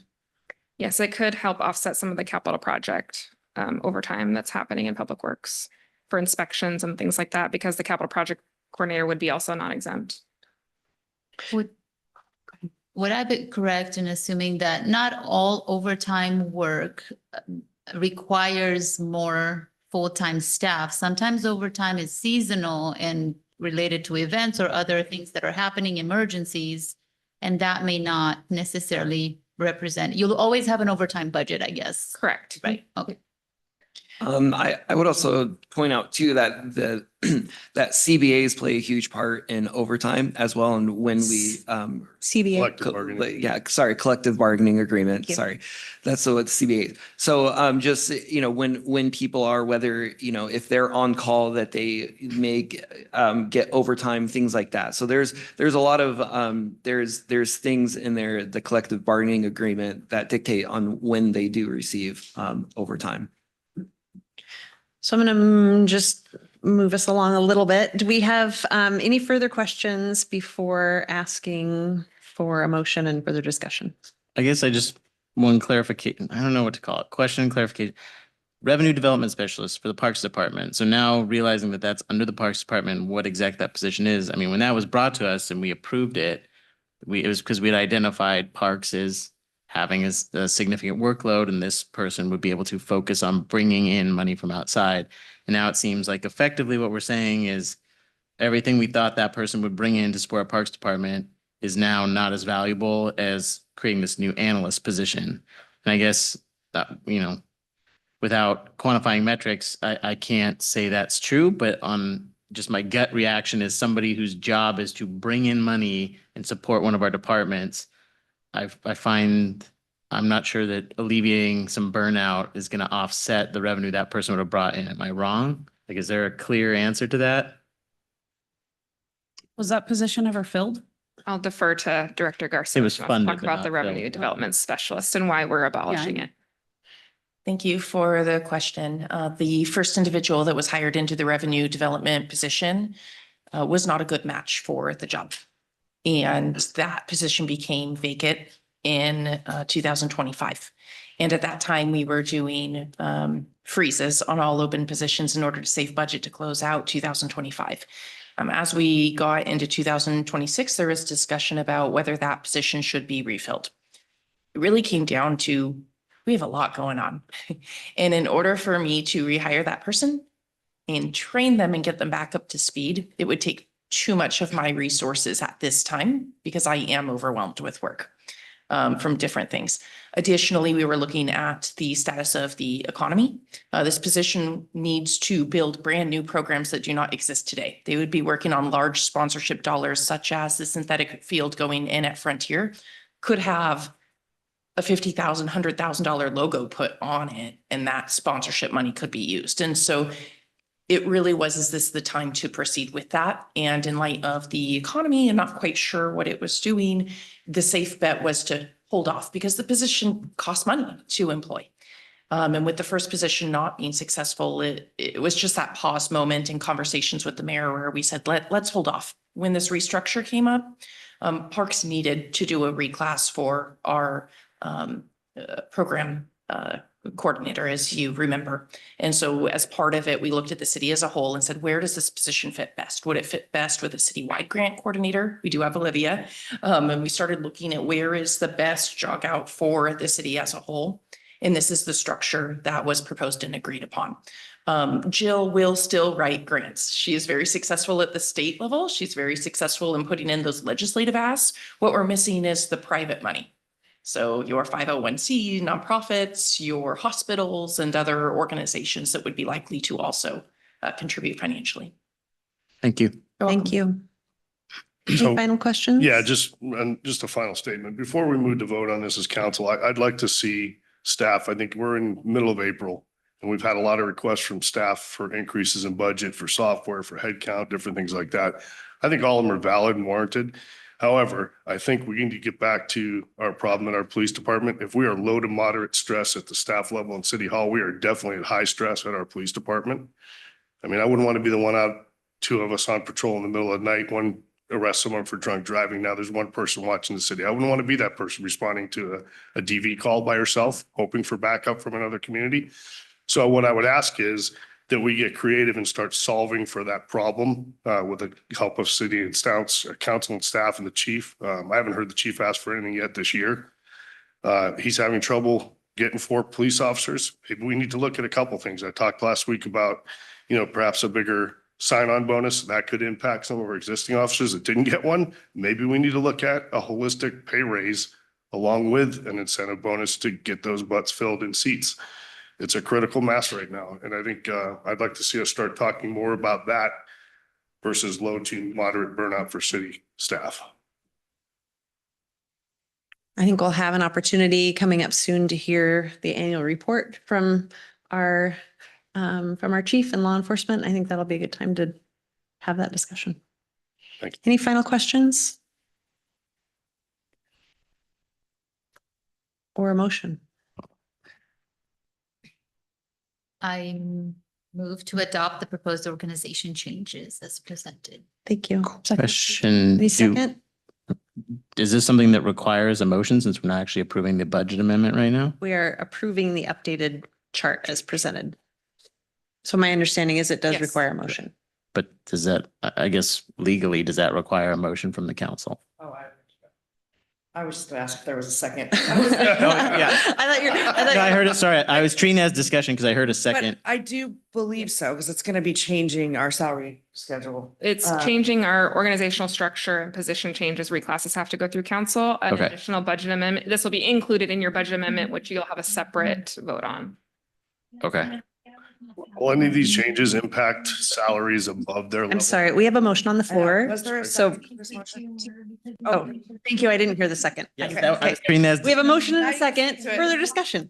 Yeah. Would any of these proposed changes trigger a increase in pay for someone above those positions?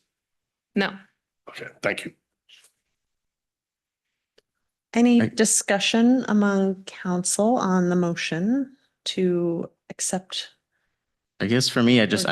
I'm still, if there's more analysis and work to be done, I would like to see that first before I consider increasing the budget. I see the logic here. I see the proposed justification, but if there's still more to be looked at and more information that's potentially available, that's something I would like to see. I All would. right, anything else? All right, all those in favor of the motion on the floor to accept the updated organizational chart, please say aye. Aye. Aye. Any opposed? Nay. days were Shipman and Donald immigrants. Passes. Thank you. We're going to move on to our discussion items and we're going to flip the order. We're going to start with discussion item B, critical areas ordinance update with a focus on stream buffers. I'm going to turn it over to David Levitan. Thank you. All right. Thank you, Mayor Pro Tem. Council, David Levitan. I'm just going to do a quick PowerPoint.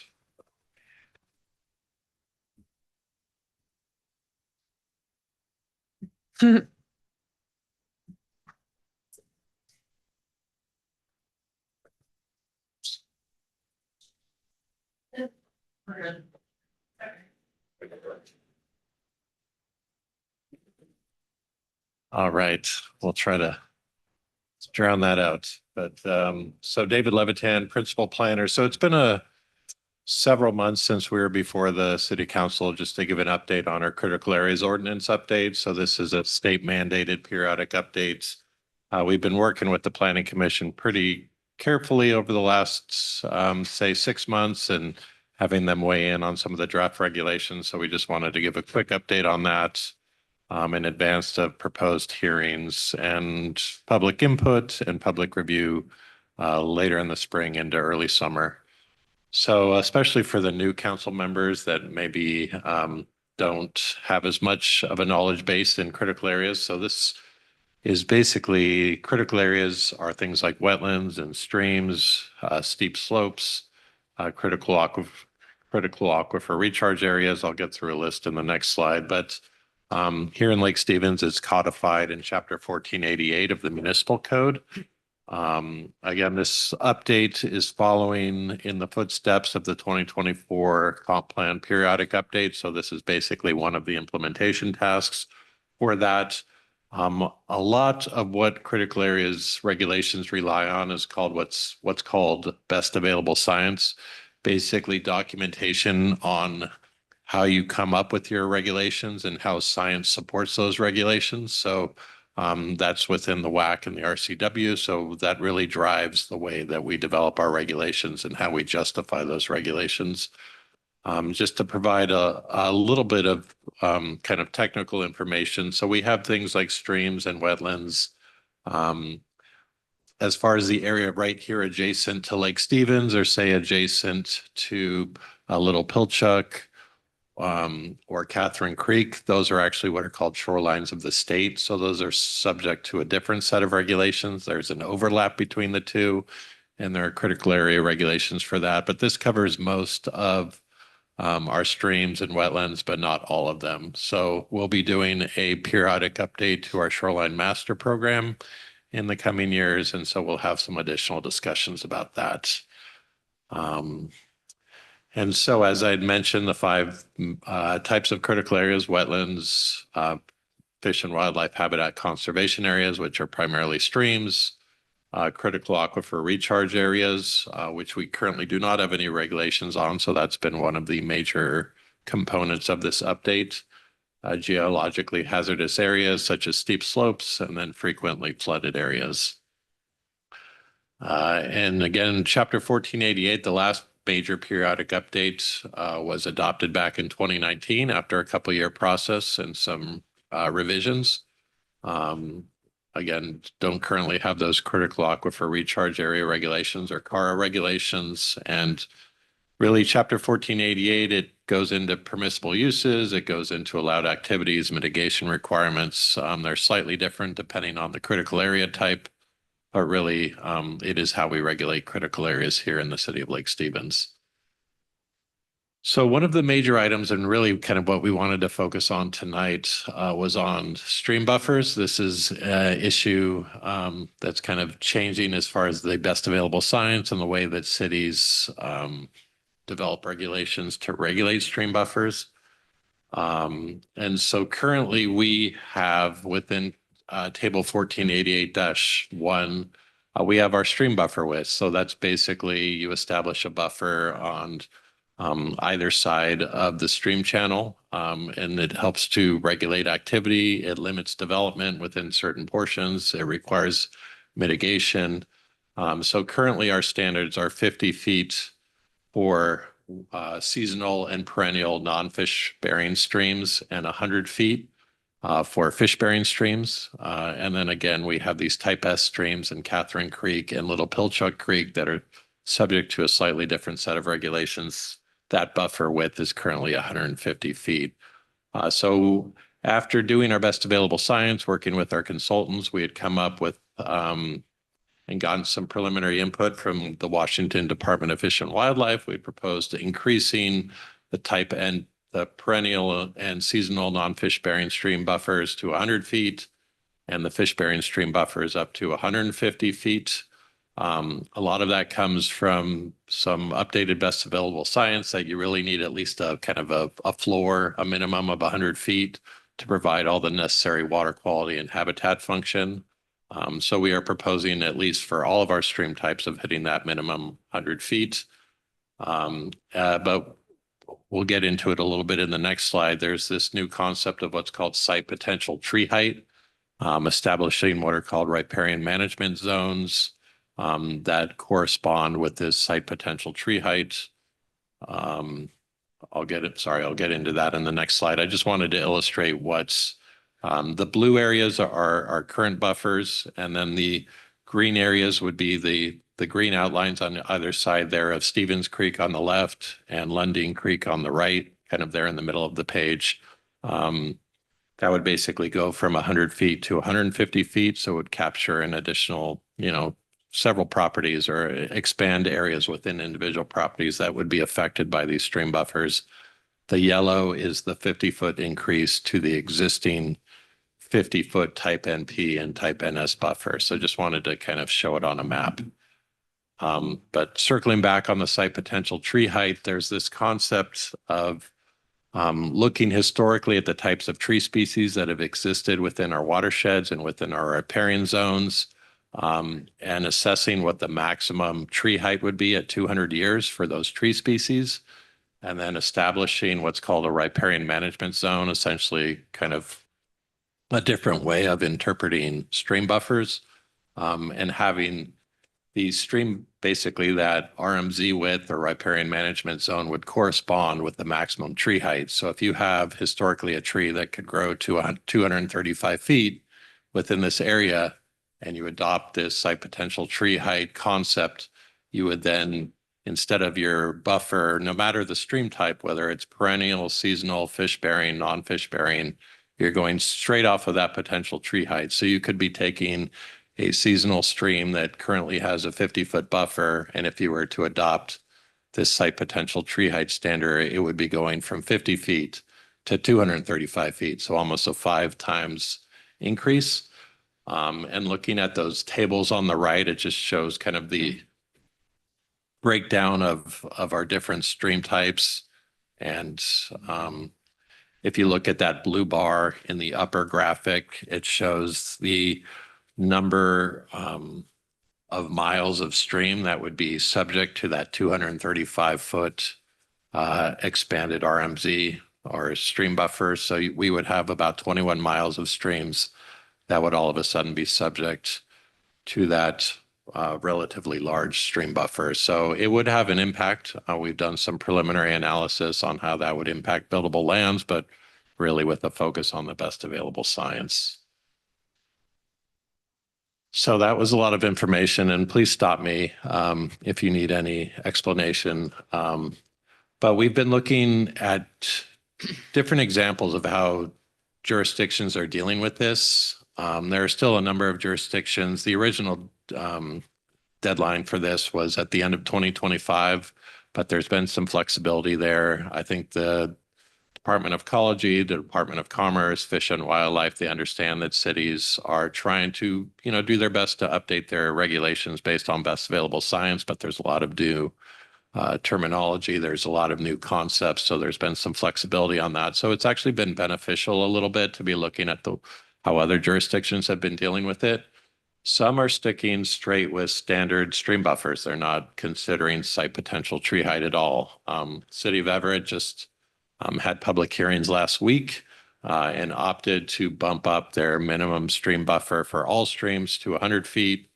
And And then if it's a degraded stream buffer, basically it needs, basically enhancement within that buffer, that it could potentially go up to 125 feet for seasonal and perennial non-fish bearing streams and 150 feet for fish bearing streams.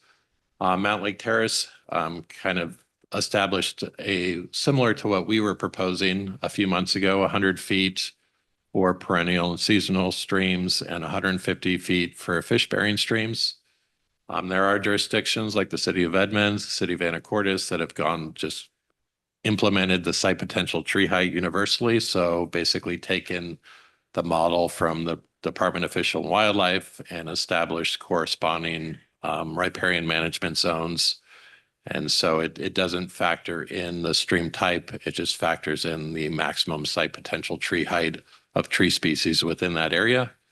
And then there have been jurisdictions that have kind of taken a hybrid approach, which is something that we've been looking at in recent weeks, just to try to address some of the concerns from some state agencies and some environmental organizations related to a strict buffer, traditional buffer, not fully reflecting best available science, looking at ways to establish a standard buffer, but then create site-specific requirements that essentially need to be assessed, that if you have certain conditions on your site, such as slopes, such as the lack of, if you have invasive species, if you have a lack of native vegetation there, that you may need to, on a site-specific basis, supported by a critical areas report, create buffers that are more closely approaching those site potential tree heights. So Mukilteo kind of did something interesting. They've established that minimum 100-foot floor for perennial and seasonal streams, while adopting site potential tree height for fish bearing streams. I would assume based on the thought that the fish bearing streams, merit and warrant an expanded riparian management zone adjacent to them. Kenmore is in the process of exploring several options, including baseline of 100 feet and then potential opportunities to increase that up to site potential tree height as documented. So that was a lot of information on the stream buffers. I just wanted to give a quick overview of some of the other things that we've been working on. As mentioned, we have been developing critical aquifer recharge area regulations. That includes things like development standards, restricted and prohibited uses, as far as if you're within proximity of a wellhead protection area where people are getting groundwater from, you obviously need to be regulating your uses in, a relatively conservative way, maybe in a way that you wouldn't need to if you're not needing to protect groundwater in other areas of the city. So we've been working on that, restructuring the chapter just to read better, to remove duplicate language, create one set of general provisions. So we've been working on that. And then just trying to address some of the code interpretations that aren't necessarily clearly codified, such as functionally disconnected buffers. So if you say have a road going right through the middle of a wetland buffer, and it's essentially completely functionally disconnected, just having much more clear and objective language to address and assess how potential impacts will be evaluated and whether buffer or the critical area still exists once it's been functionally disconnected from the, say, larger wetland complex. So we just wanted to, again, give as brief of a introduction or a brief of an update that at least I'm able to provide back to City Council. We're going to be preparing some additional maps and graphics to demonstrate those buffer impacts and evaluate the best available science. Looking at issuing our draft regulations officially, this being a code amendment for those of you that are newer, there's something called a 60-day notice. I'm sure Russ or Christy have talked about it, probably about other code amendments in the last couple of months. But we're required to notify the Department of Commerce 60 days before we plan to adopt. So if we issue that in early May, we would be looking at taking action in July with potential planning commission public hearings maybe in June and then City Council in July. We want to make sure that we're getting both public feedback and then agency and tribal feedback. So we'll be circulating drafts and making sure that we get feedback from a wide variety of different stakeholders. And then, yeah, making sure that we just have outreach materials, updated websites, what we call a story map that kind of combines map graphics with background narrative. So we're working on that now. And then again, looking at doing our public hearings in the early summer of 2026. So with that, I'm happy to answer any questions that you have. And generally, yeah, we just would like to kind of get any general council thoughts on a proposed approach. We are looking at this hybrid approach where we establish that minimum of 100 feet, where we would like to have as clear and objective standard stream buffers as possible, but have our code reflect that there may be certain conditions and characteristics of sites that do warrant larger buffers. And we want to have a clear process that kind of establish that authority at the planning director level to require those extended buffers. So happy to answer any questions. Thanks. Before we dive into questions, we are going to need an extension. We have another presentation that's scheduled to take about 15 minutes, and then I want to give time for Clerk Chellan to talk to us about our next agenda. So could we get a motion to extend the meeting? I think to 8:15. Christy, does that seem like enough time? I think it would. I don't know how many questions you'll have for Dave, if you have any, but I think that should do it. Okay. I'll make a motion to extend the meeting to 8:15. I can second. Motion and a second. All those in favor say aye. Aye. Aye. Any opposed? Thank you. Okay, questions for David? I just want to say thank you. Lake Stevens has a lot of unique characteristics and, a lot of fish in our streams. And so thank you. I imagine this is a little more challenging than some other areas might be. I remember when this site potential tree height was brought to council last year. And I remember one of the big topics being discussed was the impact on residential homeowners that live within a creek area.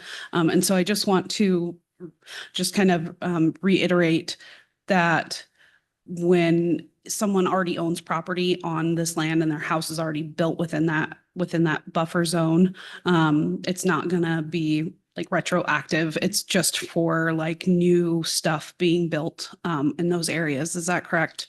Yeah, that's generally true. I mean, there are maintenance provisions.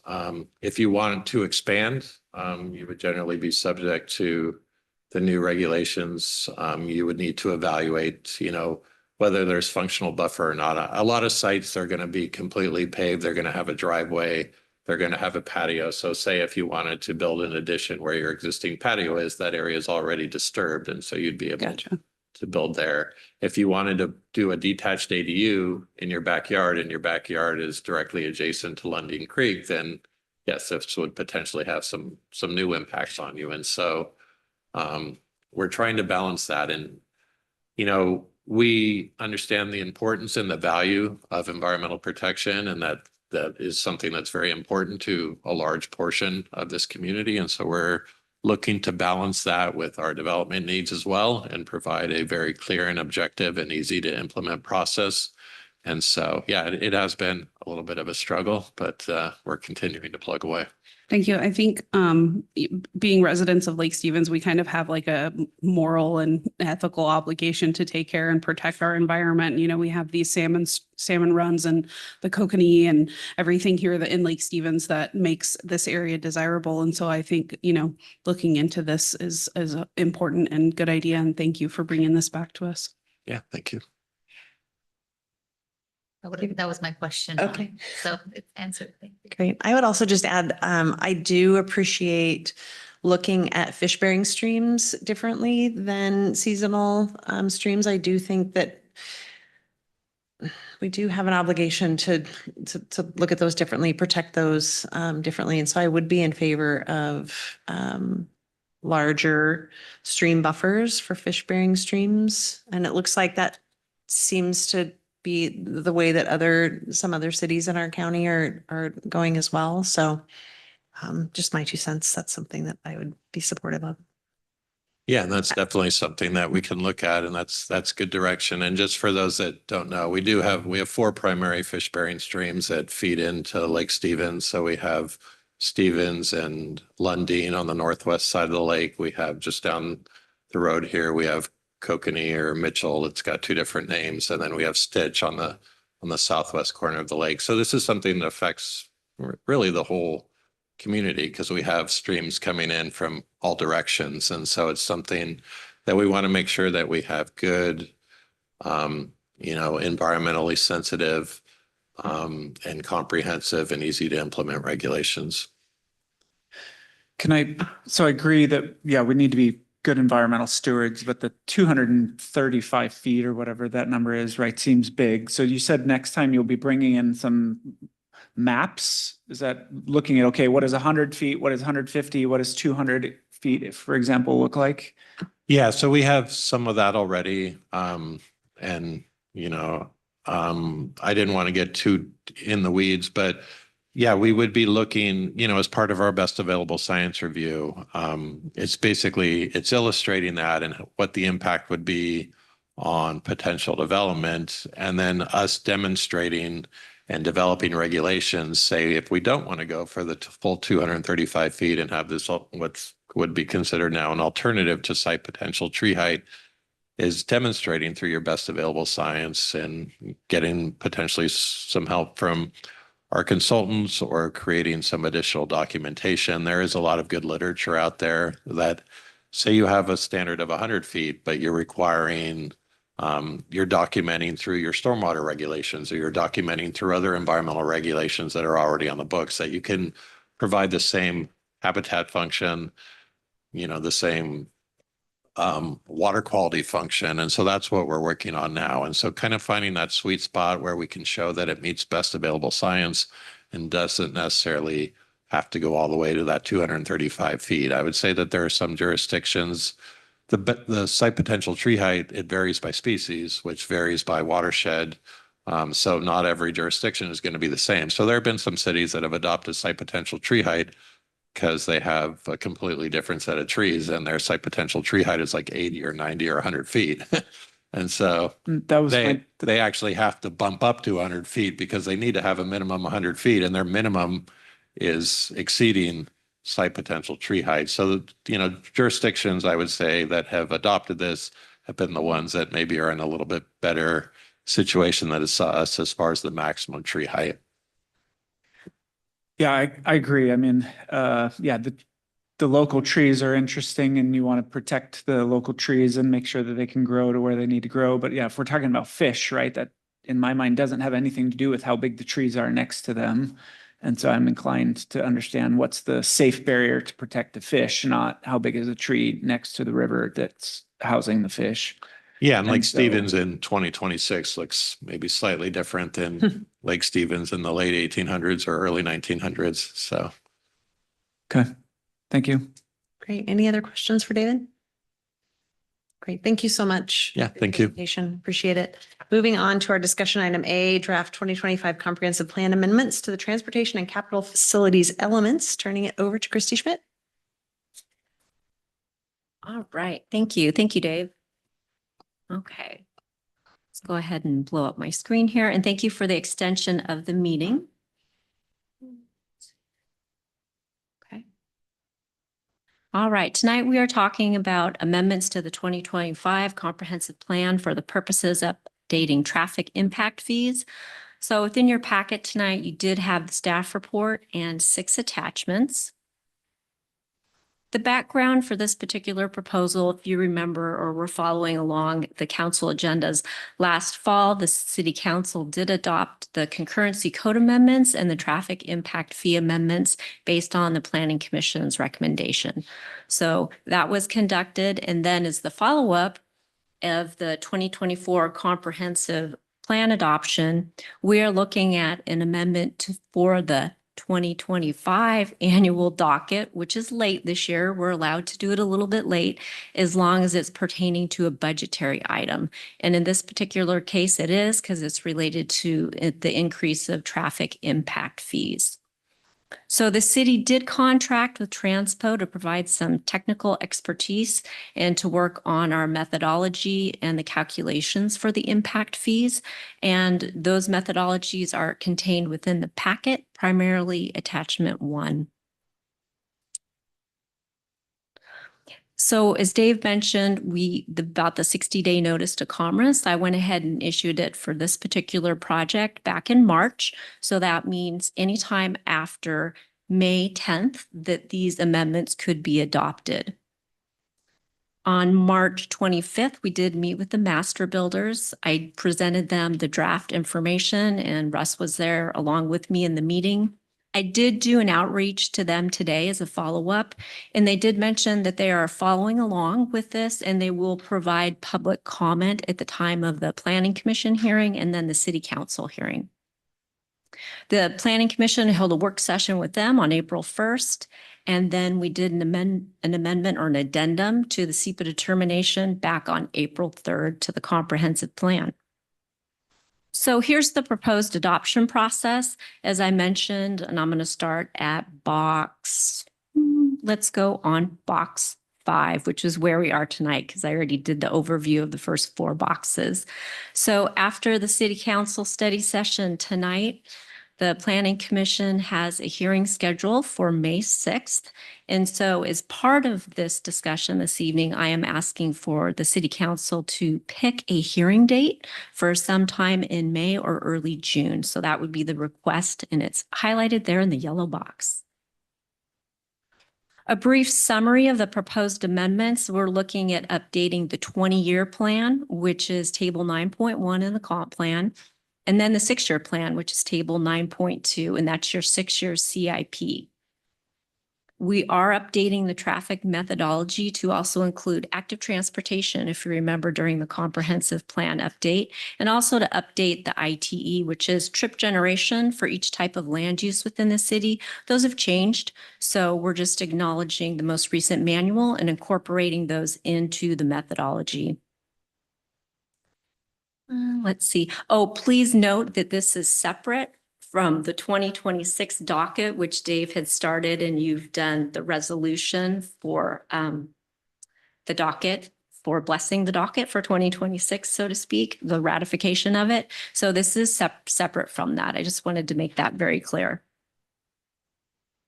So in looking at our traffic impact fee program, and this is Costco, I thought it was a great example with the visual and their mitigation that they provided to offset their traffic impacts with their trip generation. The traffic impact zones for the city, they're broken up in 3 different areas. We have one, which is outlined in blue, and that's our downtown area. We're in it right now. And then we have zone 2 and zone 3, which is essentially the west side of the city. I'd like to point out that zone 1 is standalone on its own with an impact fee. But what we've done is, because of the methodology and the association of the travel patterns in zones 2 and 3, because they're both reliant on Highway 2, Highway 9, and 204. They have a lot of interconnectedness, both north, south, and east, west.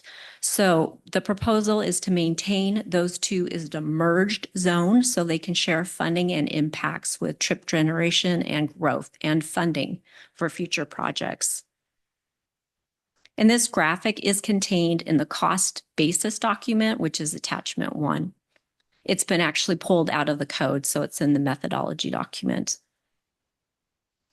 Here is the traffic. This is an example of the traffic impact fee program. So if you were to come to the city and do a project or develop a single family home within the city, a new one, you would fill out this worksheet. So what we've done in order to streamline our process and to make it simpler for developers, we've recalculated our formula, made it a lot more clear, and fillable boxes, and included citations down below. So they have very clear, precise directions on how to fill out this form. And so far, we've had some good feedback, at least on our current draft that's available. This one won't be implemented until adopted by the council. And feel free to stop me at any time, but I'm trying to meet the 8:15 deadline. So the traffic impact fee cost basis, here's the cover of the document. If you really want to know and dive deep into how the impact fee is calculated, I highly recommend reading it. It's riveting. Lots of good information and math. I've read it many times. So what I've done in order to help you and to help me is an attachment to, I did an AI summary of the document. It's great. I think it cuts it down to 3 pages.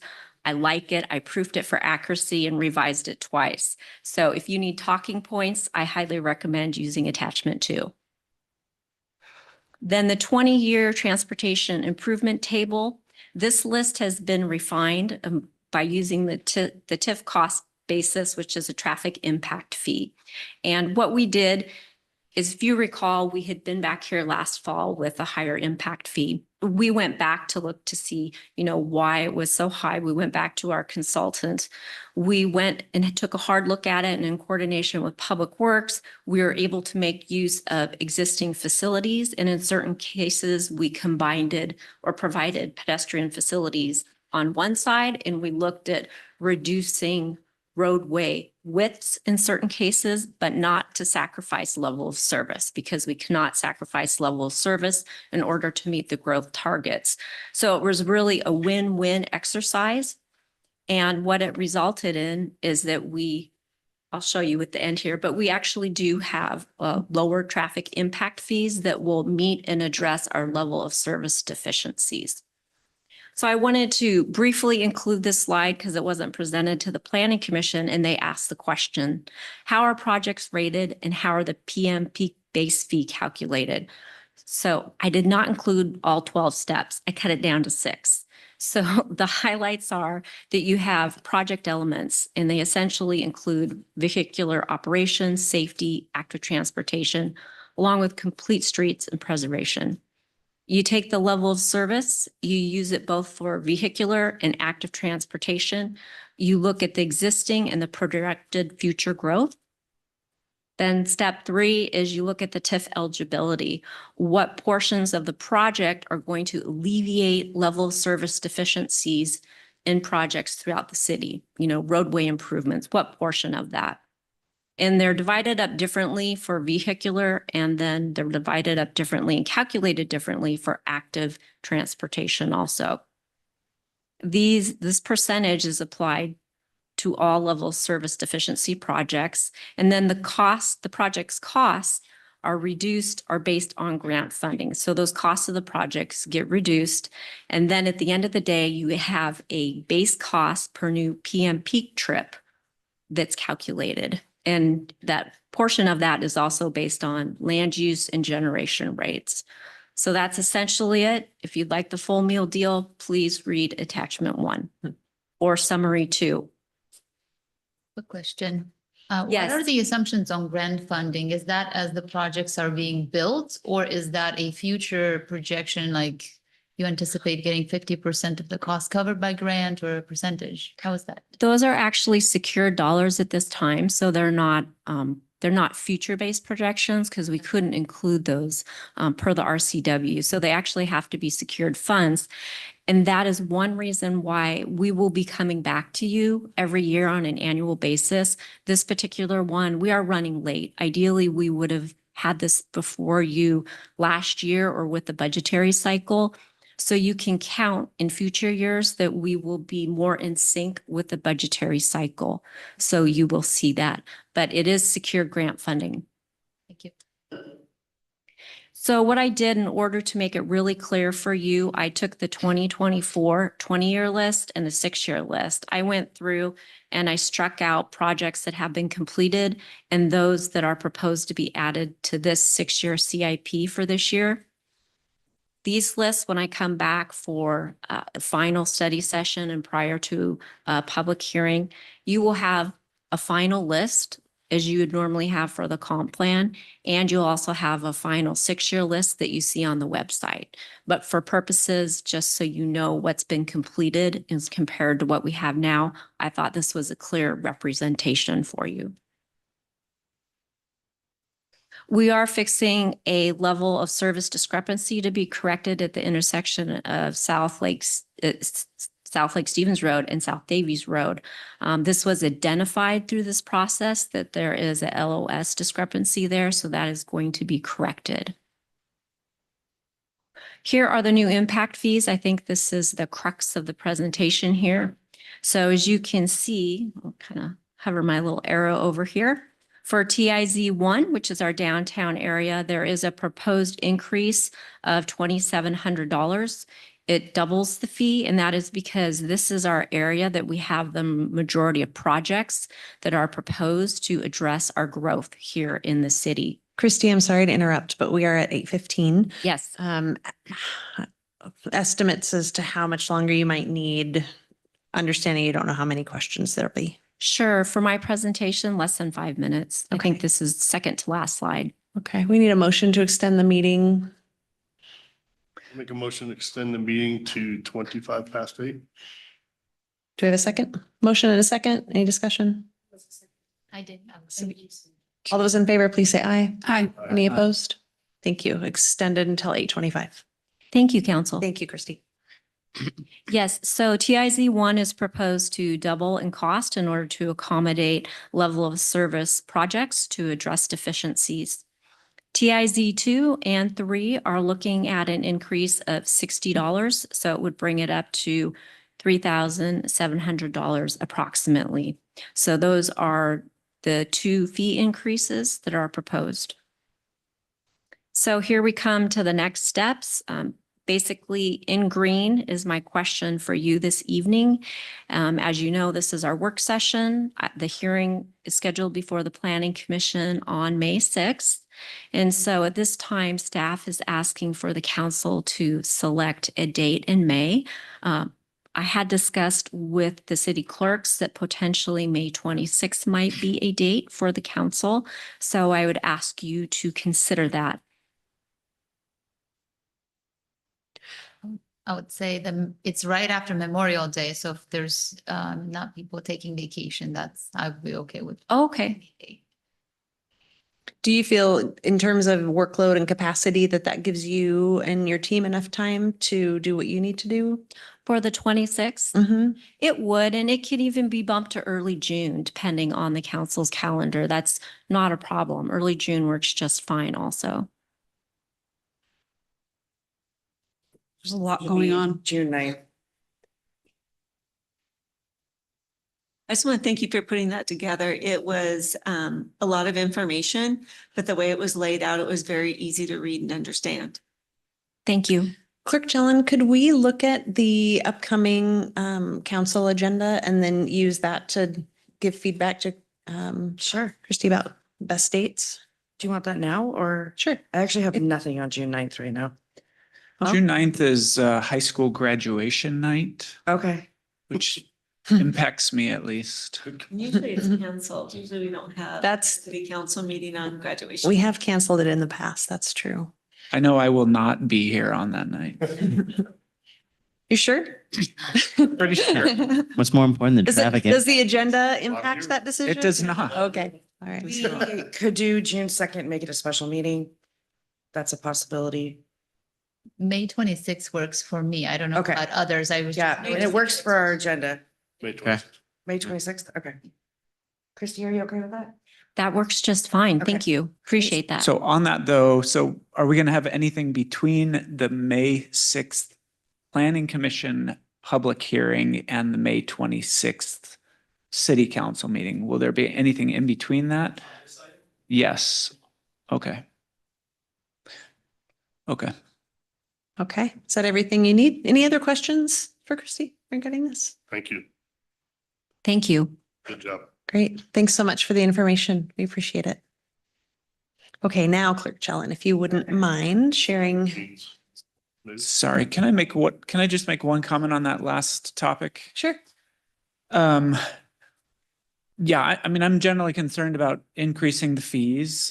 I'm also concerned about how much work is in these like we've got $150 million worth of stuff. We have $64 million worth of stuff in our pros plan. I recognize the I mean, it's connected back to the burnout discussion, right? We've got a ton of things that we're trying to do. How much of this is self-imposed because we're trying to tackle more than we can handle? Whether we have the budget for it, we have the people for it, whether we have the space for it, et cetera, right? So I recognize you want things on the list. We need things on the list so that they're eligible for grant funding and all of these things. I just want to put some reins a little bit around all of the stuff the city is trying to accomplish. And it's all awesome and it's all amazing, but we also have limitations of how much we actually can get done. And so that's just a general comment related to everything tonight. Yeah, I think one thing I would say to that is going back to our org chart conversation and this idea of strategic planning. I do think one of the changes this will result in is an ability to really kind of dive into that. And I think you're right. I think that the last 8 years have seen significant growth and projects and big ideas that some have come to fruition. And I do think taking a step back and looking at what we're able to accomplish with the resources that we have is really important. So I look forward to kind of diving into that work. Thanks for bringing that up. And some of the projects I saw listed are DOT. So in other words, a roundabout at the end of Grade Road and Highway 92. That's a DOT project. That's not a City of Lake Stevens projects. So some of the projects in there aren't specific. I mean, they're on the table. They're not dated, but this is a 20-year plan, correct? And so the ones that were highlighted in yellow or green. Yellow is done, green is within the next 6 years. So it's a lot of information, but it's not everything that's going to be done immediately, nor is it all necessarily going to be Lake Stevens. Correct? Did I read that correctly? Yes, you did. Clerk Jelen. Yes, okay, I'm gonna do this in 4 minutes here. Looking ahead at some council agenda items, again, moment in time tonight, things are always changing. I'm always making notes on this spreadsheet. Angie, I know you're gonna be virtual next week. Kim, you're gonna be leading the meeting. We've got a police department annual report, 2 closed record public hearings, the way it stands right now. We've got a department report on the 36th Street Bridge. We've got a Frontier Heights rebid. That's just a note for me to talk about council agendas and also potentially an executive session on some litigation review. And that is next week's meeting, the 28th. And I feel like I know what you're going to ask me. Okay, yeah. So as I mentioned last week, I have some questions and concerns about our currently pending finance director position, mainly the salary. I've expressed an interest in council discussing that. I've had some comments back from Jean about how, that the best way to handle that would be to make it part of a larger policy discussion related to budget. However, because that has a unique clock to it, the last thing I want is for someone to get hired into a new director position, and then we start talking about how much they're being paid. And so I do have some follow-up questions for the executive branch that I hope to address in the coming week, but pending how those go, I would like to note that I would want to tentatively probably have a discussion on that on the 28th, which I believe is the day that the first day that applications are supposed to be reviewed before an offer is extended. Okay, I actually thought you were going to ask me about e-bikes, but anyway. No, oh yeah, well, that too. Sure, let's do e-bikes now. Yeah, I definitely suggest you follow up with Jean tomorrow about your concerns. According to your council procedures, you need 2 council members to agree to put that on the agenda. So just keep that in mind, but. I will make a motion that day if I feel it's warranted after Okay. my follow-up discussions, Sounds but great. just noting that. Okay, and then looking ahead, we're going to cancel May 5th workshop due to several of you being in DC that night. So no meeting on that night. And then looking ahead on the 12th, we got a 91st construction contract award, 2025 budget amendment ordinance, council procedures update. Yes, that's still misspelled. I'm sorry about that. Also securing somebody to come in and do some training with you guys on budget and finance. Not be a full 2 hours, we're just. Yeah. looking at blocking that time so we don't overfill around. that. Yeah. Yeah. And then maybe possibly a row club agreement, but that has been pending for a few weeks now.